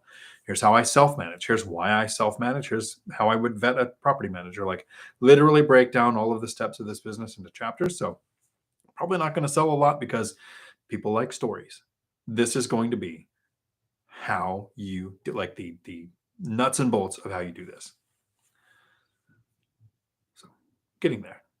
North Colorado Dawn. I am 58 years of age. I have come to the same realization as you and just want to relax and do what I want. Going to build 4 to 5 quads and turn them over to a property manager and call it a day. Beautiful strategy. I will also may someday have a property manager. My problem is, can't pass it up, but not today.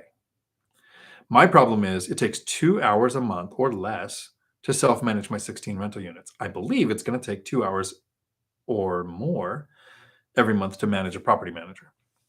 So I don't have the motivation because I have systems in place. I have Handyman available. I use the Thumbtack app for contractors. I have some contractors that I have relationships with for electric, plumbing, roofing. Don't have an HVAC person. Don't really have a garage door person. So I need to develop some more relationships, but I think it would take just as much time for me to have a property manager as to self-manage. I think for somebody like Matt the Lumberjack Landlord coming up on 120 units, at some point, a property manager might make sense for them to just pull back and say, okay, we're going to take our kids and travel the world. There you go. Peter, if the Fed actually sells tomorrow, you may win that bet. There you go. Is that mortgage-backed securities? And then I lost my chat, which is great. Which is somebody's typing. Yep, I might win the bet. It said I haven't ruled myself out yet. I think I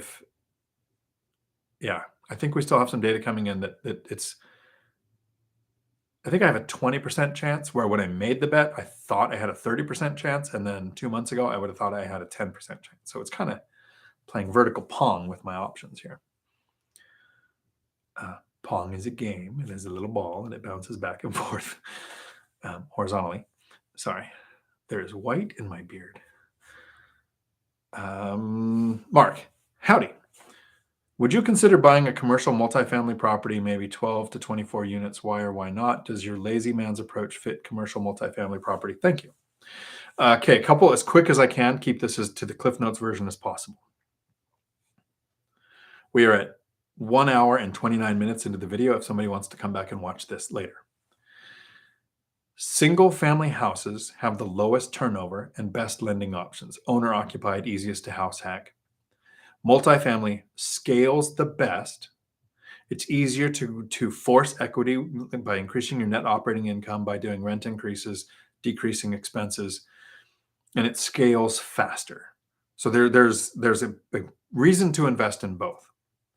My solution is small multifamily, 2 to 4 units, gets almost exactly the same lending as single family, has the lower turnover rate of single family, can be house hacked like single family, scales faster like multifamily.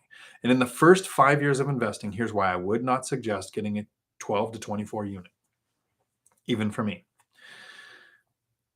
I like to diversify my portfolio. I like to buy single family or duplexes that are spread out. My goal is at least 10 miles apart. I have 2 properties that are 7 miles apart, but the rest are all more than 10 miles away from the others. Close to several economic drivers. So base, port, college, hospital, Boeing, Amazon, large population, like some attraction like a national park or a beach or something where there's a reason why people want to live there. But separate, different economic drivers. So the base and the port and the college can all close down and I'm not losing all my tenants. If you have a 24 or a 10 unit apartment complex, all of your tenants are coming from one source, one area. They might be one business. If that business goes away, the support for that business goes away, you might have all of your tenants impacted at once. In the beginning, the main argument that a lot of people make is, and I did this on a live stream earlier today with the House of Ace. I know the guy's name. I've got to remember the name of his channel. Did a live stream earlier today. I'm going to have him on the channel again. He's got over 300 units. But I was talking about why I preferred small multifamily versus multifamily. The argument usually for multifamily is if you have 24 units and one of them is empty, you have 23 units paying for all of your expenses. Like people assume, your options are one single family house or a 24 unit apartment complex. The amount of money down for a 30 or 35% down payment on a multifamily would not get you one single family house. It would get you 9 or 10. So if one of those was empty, you still have the other ones paying exactly the same. But here's the main reason why I've chosen 4 units or less, and now I've adjusted it to 8 units or less. There's a specific reason. 30-year or 40-year fixed rate debt. Multifamily, 5 units or more, historically is generally required.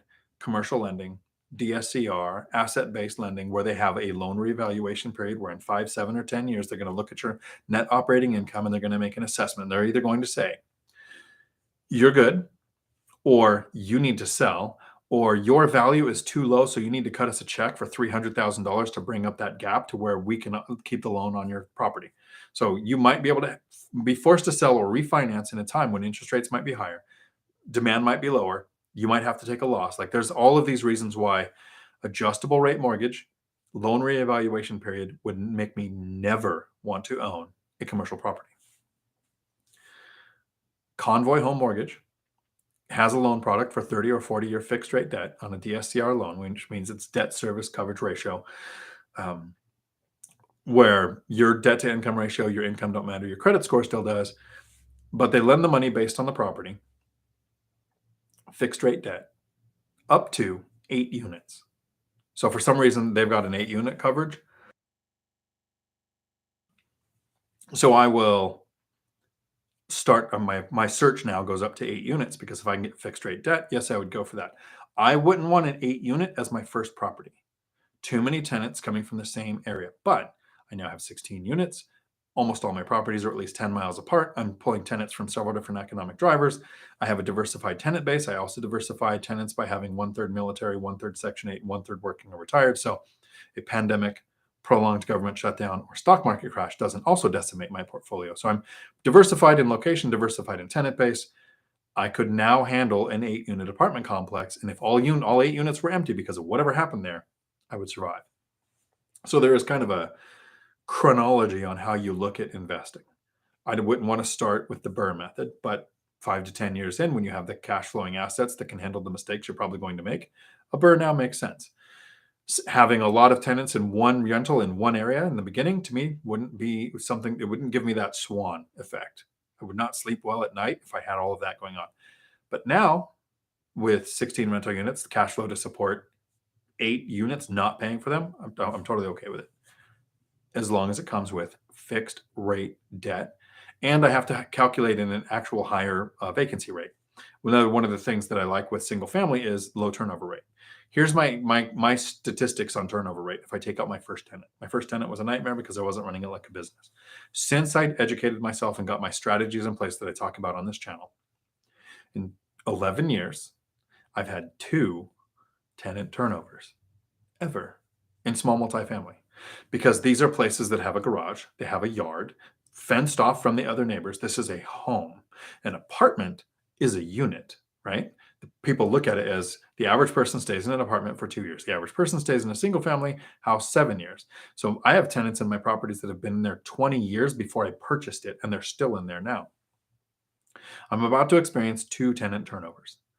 First, they bought a house. So my first 2 that I had in those first 11 years, one passed away, one inherited a house. Totally get why they don't rent from me anymore. The 2 that are happening now, one purchased a house, which is awesome. Congratulations. Second person, and that person that purchased a house, the place was cleaner than when they moved in. And I had a professional cleaning company clean it for them to move in. I mean, this is spotless, ready to go. They puttied the holes where pictures were, painted the right color paint. They fixed everything. Like, I'm replacing 2 faucets in a sink because they're old and outdated, not because there's anything wrong with them. And a ceiling fan because it's an old, ugly, I mean, this is what the lights look like. So this is why I'm replacing this. Like 1974 called, they want their lights back, so I'm putting in a ceiling fan. That's all I have to do a tenant flip. And then just quick update for people who are interested in how rentals are going. I listed it over the weekend. I had 27 inquiries, 8 people filled out applications, all before Monday morning. And I have accepted the deposit. There's a tenant moving in. They know I have to do not me. I don't do stuff. I'm too lazy. Apparently, unless a friend asks me to. But my handyman is going to put in those things. Like I've purchased them, put them there. They're all ready to go in. So 0 vacancy on my 2 turn. And I've got the next one's going to be next month. And I anticipate it'll probably go the same way. This was rented at $1,300 and now listed at $2,000. And I still have the 27 inquiries, 8 applications, person happy. Know your area average rents. Area average rents, set your rents, not what somebody was paying in your unit last month, last year. What would it cost to rent a unit like this in the area?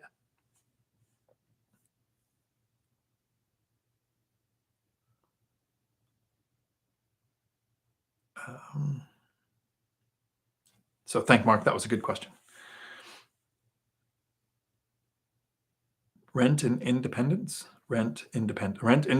Is it okay to raise rents twice in a year? My month-to-month units are underpriced. So first, know your local laws. Know if there's any kind of rent control, because they base that on a 12-month period. It is okay to raise the rents whenever you want, but you could encourage tenant turnover. Can your tenants afford it? You might force a tenant turnover. Have you had the conversation with the tenants, with the binder, saying, here's where area average rents are. Here's where you are. And if you haven't done the binder where the tenant asks for the rent to go up, maybe they asked for it to go up, but not enough. Maybe you did a raise, but it wasn't enough. You can raise it again. I would have that conversation with your tenant and educate them. This is what rentals in this area are going for. Here's what's happening with property taxes and homeowners insurance. My expenses are increasing. Here's why we need to talk about the rent again. But really be aware of your local area average rents. And I see this, I literally call this virtue signaling in a lot of the Facebook groups, BiggerPockets, Real Estate Rookie, where people say, I've had tenants for 12 years and they're great tenants, so I've never once raised the rent. Great. Give away your money, run it like a horrible business. That person doesn't appreciate that the rent isn't going up. They still hate you as a landlord. Area average rents set rents. Wages set area average rents. As things go up, you're doing a disservice to tenants by keeping their rent low. Yes, you're helping them save money. But if you ever have to sell, the new owner is going to have to kick them out, because most people don't know about the binder strategy. So they're not going to come in and give the tenant a choice or an option or even an explanation. They're just going to say, yep, your new rent's $2,000. I mean, it was $800 last month, but next month's $2,000, because that's what makes sense now. Have the conversation, be human, understand what your tenant can handle, and involve them in the conversation. One of the reasons why I really like the binder is it educates the tenant on, here's the options. If you move out and rent, this is what it's going to cost you. If you stay, if you moved out, I would do a rehab and get this rent. If you stay, I don't have to do a rehab, so you're helping me, and I don't want to displace you, but the rent that you're at doesn't make sense. What do you think is fair? Have that conversation. You might have to do it twice. Might have gone better if you did it before the first increase, but it's okay to do what you have to run a profitable business. No one questions Walmart or Target, depending on how bougie you are, where you shop, if the price of a TV goes up twice in 1 year.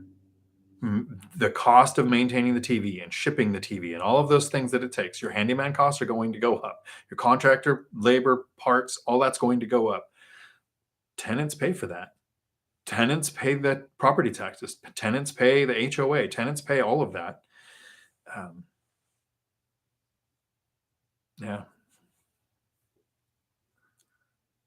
Danielle, howdy. Please don't retire from YouTube. There is a YouTube channel. If anybody is coming close to retiring, pulling the trigger, like North Colorado Don, if you're thinking about it, I actually want to do a collaboration with him, and we've talked a couple times, so I'm trying to figure out how to get on each other's channels. His name is Joe Kuhn, Kuhn. He's got a YouTube channel on his name, Joe Kuhn. He's got 2 types of topics. I don't think he realizes yet what his YouTube channel is about. He worked as a plant manager in systems improvement for probably in Lean Six Sigma, which I'm a black belt instructor for Lean Six Sigma, which is not martial arts. I also hold that black belt, but for making process improvements in corporate America. He makes those videos and he gets 1,000 views. He retired at 54, financially independent by investing in stocks. He's been retired for 3 years. He is now 57. So he talks in some of his videos about, here's what it was like leading up. Here's how I handled healthcare. Here's how I handled that transition. Here's how I decided to actually pull the plug. Here's what it's been like to be retired. Those videos get 60,000 views. So I don't think Joe's realized what his channel is about yet, because we have things as content creators we want to talk about. Viewers don't care about that. I want to talk about financial independence and real estate, so that works. If you want really bad relationship advice, I can also help you with that. Somebody did a super chat, Tanisha. Thank you very much for that. And I will answer that question as soon as I'm done, but I want to make sure I get to that question. And I lost my spot because those are so rare. That's a funny thing.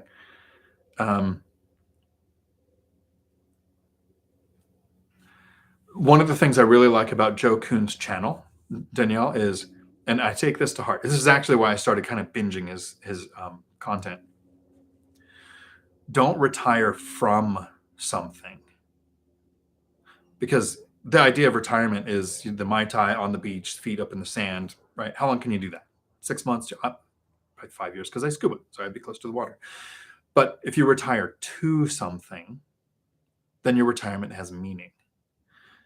If I stop working my W-2 job, it will be to retire to YouTube, to a course, to a book, to mentoring, to coaching, to helping people get on the property ladder, to helping people make work option. It's for a very selfish reason, and it's another super chat. Danielle, thank you. Thank you both very much for that. Threw off the Emperor's Groove. Beware the groove. That's my favorite cartoon. So here's a very selfish reason why I want to do that. So I run the truck driving school. I get to teach truck driving. I get to drive a semi like it's a go-kart, play in simulators, help people find a local driving job, help people. I realized about probably 10 years ago, the more people you help, the better your life is. And then I run a nonprofit, this nonprofit, Transportation Placement Services, that helps people get jobs in transportation. HR, IT, operations, forklift mechanic, like all the non-driving jobs. So I get to help people find work. Love that, right? 10 years ago, I was broke.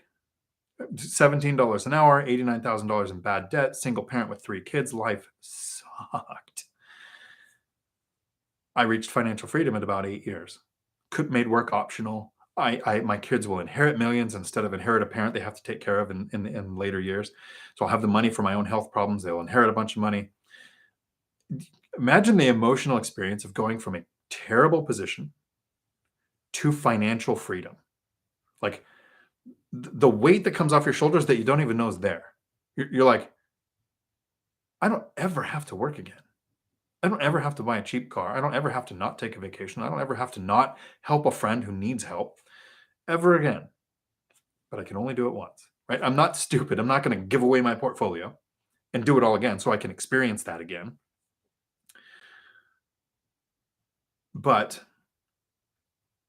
every time I help one of you, the video I made this last day, my words are hard, yesterday or the day before, with Braden and Josh, getting them on the property ladder, one of them house hacking, them partnering on their first deal, getting them started to financial independence. I get to experience that again with each of you. So the question,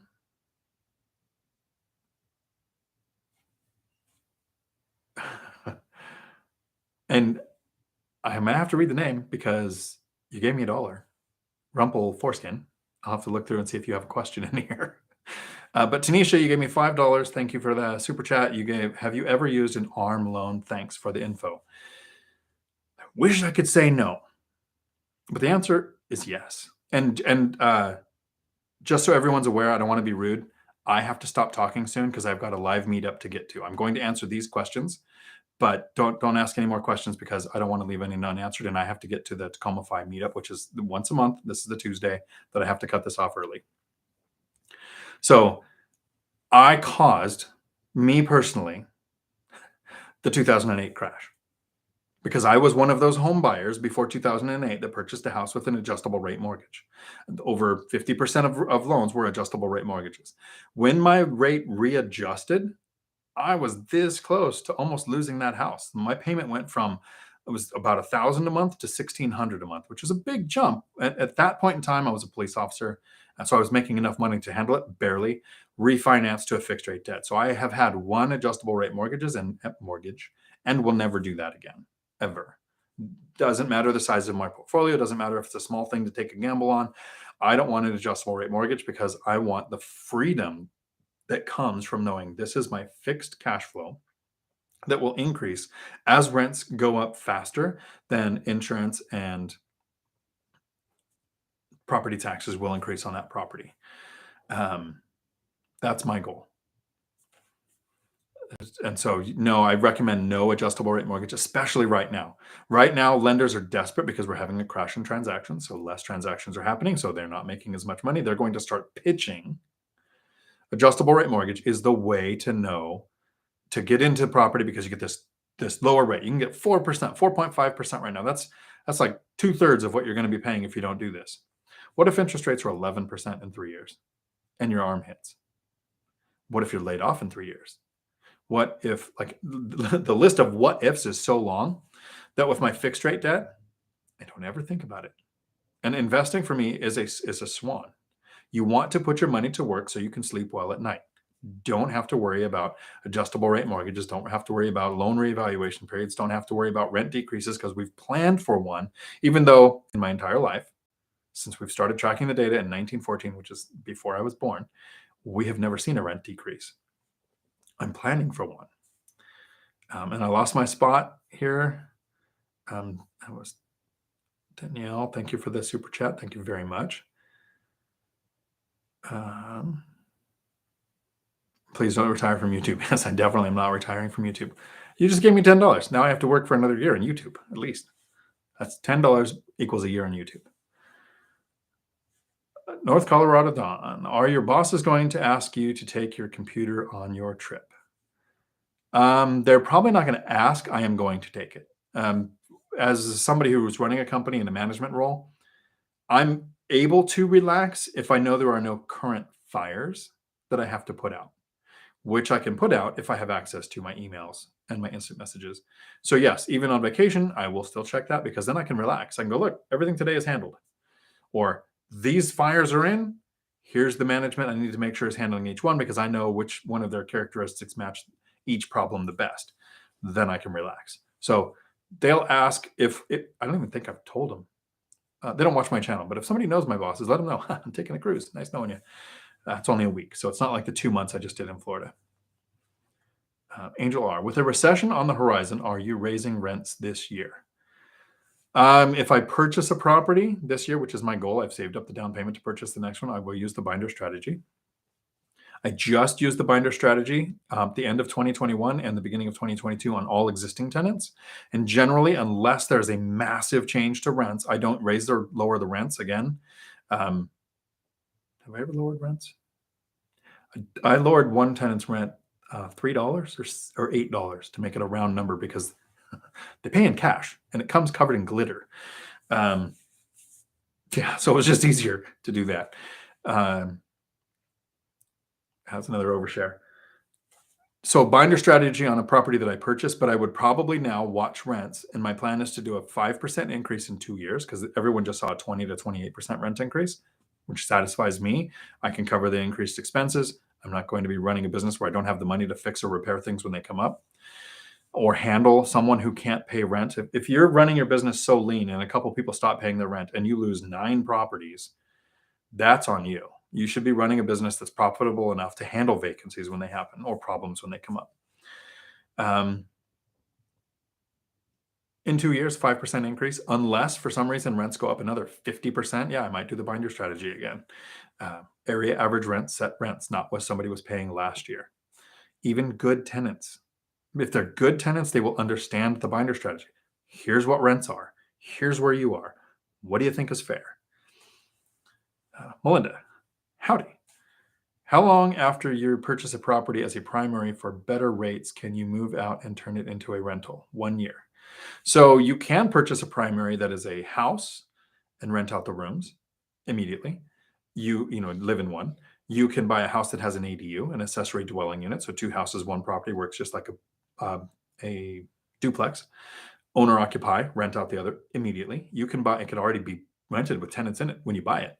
You can buy a duplex, triplex, or fourplex with an owner occupied loan and rent out the other units and rent out the rooms in your unit. So you can vastly increase your cash flow if you want to from day one. Most lenders, for your question though, require 1 year of intend to occupy. And I say this saying don't commit fraud, but there are some reasons, like if your job changes or if your family size changes, you can get out of that early and turn it into a rental. Here's what an owner occupied loan is. No one cares where you live. There is not a police department that works for mortgage companies that goes around, asks if you live there, right? It is a time delay device. So if you buy a property, you must intend to live there. Don't commit fraud. You actually intend to move in. I have a friend who purchased one, was going to move in, went through a horrible eviction with one of the tenants who was a large prison guard guy.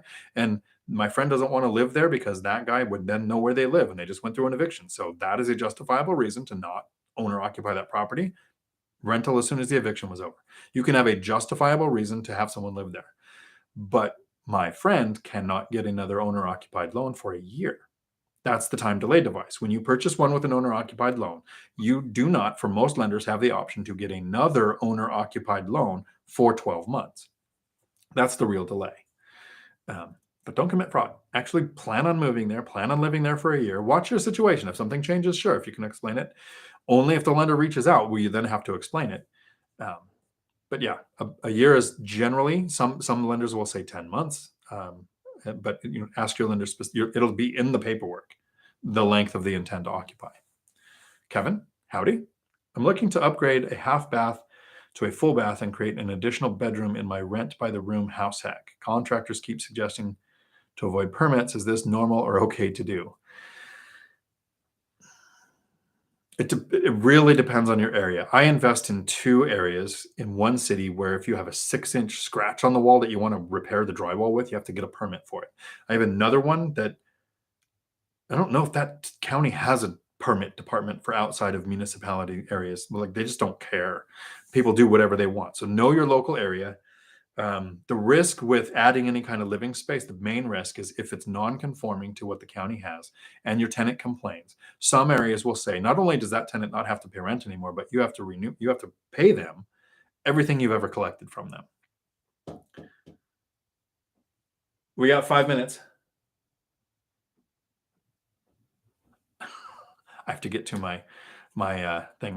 If you are from the Tacoma Fi Club, if anybody's watching, I'm gonna be a little bit late, but I want to get through these really quick as much as I can. My next live stream will be next Tuesday. I'm still here. The cruise is the week after that. I will answer all questions then. If I missed any today, please come back or email it to me. Putting my email in the chat now. If there's anybody who asked a question that I didn't get to today or if somehow missed it, yeah. I personally wouldn't do work without a permit for a couple of other reasons too. When you go to sell a property, if you've added a bedroom that is more living space, it won't qualify and it would have to be called storage space on the sale. So it doesn't improve your value by having that. You can improve your cash flow. I have one rental where I put in a wall and a door and a light from an electrician, and no permits were required. I went in and asked, and they just said, "Yeah, we don't care about that. You're not changing the physical square footage of the exterior of the building. So if it's interior, we don't care." Like I said, it depends on your area and what they want. So know your city. If you're in city limits, it's probably very different than if you're just in unincorporated county. John, thank you. I'm at 1650. Market is 2000. I would probably, I mean, it's right on the edge. I would probably do the binder strategy in like a month or two and just say, hey, we did this one increase, but this is what I'm finding. You're probably not going to get above 1,800 no matter what you do, because you're not doing a rehab. You're not putting in cabinets. You're not updating anything. You're not doing massive changes. So being under area average rents is probably okay, but that is enough below to where I would probably have the binder strategy. Aaron, my brother has been paying cash for ruined my house for the past 2 years. Is there a way to file back taxes on this rental income, or would it even be worth it? So check with your CPA on filing that income on past, because you could also incur fines for not reporting the income when you were supposed to for the second year ago. Check with your CPA on how that works. It doesn't change that your primary house becomes a rental and you start to depreciate because it's just one of the rooms. Kind of like most people don't know that if you own a duplex and you're owner occupying, you depreciate the other side while you live there, but you don't depreciate your side because it's your primary. So 50% of depreciation happens. 2/3 if you're in a triplex, 3/4 if you're in a fourplex. Like CPAs know all. It's why we pay a CPA. It's for them to understand how all those rules work. If you've been collecting rents to get it on your tax returns to show a business, you would need, some lenders might care. I don't know that renting out your room would make enough of a difference, but I would ask your CPA first, what would happen if I tried to report this income now? And renting by the room is not as effective as having, because is it a lease? Sometimes lenders won't recognize it if it's a family member. There's like a bunch of different criteria that you're not meeting there. I'm sure your family member would backdate sign a lease, but that's a question for your CPA. Prasanna, howdy. Any update on your fourplex offer? What is average rent yield in your market and how much yield on the fourplex offer? I'm going to read through all these questions really quick and make sure I'm not missing any, but I'm going to come to that one. Rob, do you have to plan to beat the lumberjack into every day is Saturday mode? Yes, we are in a race. Instruction manual for my book. Yes, that's going to basically be an instruction manual on how to reach financial freedom by investing in real estate. Eventually, Moore's law says you will win the bet, but not today. I like Occam's razor more. The simplest explanation. My kids are older and moved out. He still has kids. So it is a race. What was that? Go back really quick. Any update on the fourplex? So I made the offer on the fourplex. They lowered the price from $1,030,000 to $1,015,000. I'm at $990,000, and they still haven't come back. But I'm pretty sure if they come back now and I check my rates this week, my offer is going to be $950,000 or $900,000. So they're even going to lose more if they end up having to acquiesce to my offer, because rates are part of my factor. And the average yield in my area has been 7 or 8%. So I'm shooting for 10. The yield on this at $990, when I looked at rates, when I would get a 6.3 or whatever it was 2 weeks ago, now 3 weeks ago, would have been 10% on the yield. Rent ready, already occupied. I would have had to use the binder strategy. It would have started off at pretty much a loss, but the binder strategy would have gotten me, with confidence, I know it would have gotten me to a point of a 10% return. Peter, Cody and Christian referral. Going there now. Awesome. Gree, howdy. Bought a duplex in August. Fired property manager, found out fridge on one side and stove on the other belonged to the tenants, but they were in the leases as mine. Do I take this up with the realtor or the PM? So the realtor wouldn't really be involved with that. They wouldn't have any way to control or know. If the property manager showed you leases that said those were yours, you might be able to get the property manager to cover that. Is it a hill worth dying on, though? It depends on if you're in a high class B, class A area where the refrigerator is $3,500. Sure, but if your refrigerator is $700 and your stove is $500, I mean, it might justify switching PMs, but I would just have the conversation with them to see where they're at. Loco Eddie, howdy. If we have questions on TPS and people that are interested in jobs, hiddenjobs.org. That's the website for the nonprofit. It's all one word, hiddenjobs.org. Has our contact info, how to reach out. And thank you for the dollar. So Rumpel. Joshua, hey Dion, love the content. As usual, I house hack a single family and I rent out rooms to some housemates. Does it count as rental income to lenders when I apply for another mortgage in the future? Do you have leases? Do you have proof of rent deposits? And are you claiming the income on your taxes? If those three things are yes, the answer would be more than likely, but not guaranteed. A great channel, and I try to refer people to content specific to those kind of things because that's not something I've done, is Todd Baldwin. He invests in Seattle. He specifically rents out by the room. He probably has a couple of videos covering that specific thing. How do you get your rental income to count when you're house hacking, renting out by the room? And he answers questions too. Julie, what book you described is exactly what I'm looking for. Awesome. Thank you. Sean, howdy. Do you know if you can obtain a mortgage when they have tax liens? I don't know. Email me that question. My email's in the chat. Email me that. I will do some research and I will ask some people who I do know who do know. Matt, the mortgage guy, would be a person I would ask that question from. He does live streams as well. I think he does them earlier on Tuesdays. I have to find out from him. Matt, the mortgage guy, is his YouTube channel. Keith, howdy. Gene, howdy. Do you ever feel like there are too many investors, like the competition is too high?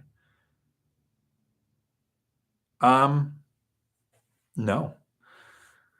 I think home buyers are our competition, and investors who house hack are our competition. Yeah, supply and demand is undefeated as far as price, but hunt for the yield. And I'm not trying to build a 300 or 400 unit portfolio. I just wanted enough to make work optional. And for me, that was a deal every other year, then every year, and now about every 6 months. So one deal every 6 months is not that hard to find. So not too many investors. I think a lot of investors pull back when rates come up, and now this is the best time to find a motivated seller. So this is when we should be investing. Arm, run. Dawn, thanks. Can't wait for your book. Good. And we're out of chat because I have to take off here. Glitter. And it would be great if I was getting money in a roll covered in glitter from a female tenant, but it's a guy who kind of looks like me, and he's a former Marine, like me. And we always say not former Marine, but we were both in the Marines a long time ago. I'm not sure where the money comes from. Thanks, Ryan. Howdy. And Jason, howdy. And thanks for the thumbnail. Thought that was a good fit for tomorrow. We find out what they're going to do. And Ultimate Bargains thinks we're going to see a 100 basis point increase, which would be awesome. Thank you. And then Mr. Nice Guy, have you ever converted a boiler? No, heating system. I've never had one in a furnace because I live on the West Coast where we just don't have those into a rental. So what was the rough cost? Currently house hacking a duplex and have my eye on another. Just want cash on cost return to work. Matt, the lumberjack landlord, is a pro at living in Siberia where it's cold 3-4 months out of the year, and they have those weird heating things that you're talking about. He does his live streams Sunday morning at 11:30 Eastern. So bring that question to Matt, the lumberjack landlord, and he will have the answer. If I was going to do something like that, he's the guy I would reach out to. And Jay, have a good night. You guys have a good night. I want to thank everybody for the awesome questions tonight. Sorry, I'm cutting the live stream short. I want to get to my in-person meetup for the Tacoma FI group. If you live anywhere near Pierce County, Washington, we meet once a month. The Facebook group is Tacoma FI, and we just meet, and it's local investors. Nobody's pitching anything. It's not sponsored by anybody. We meet at a local restaurant because some of the people are under 21. We don't go to the bars, and we just talk investing.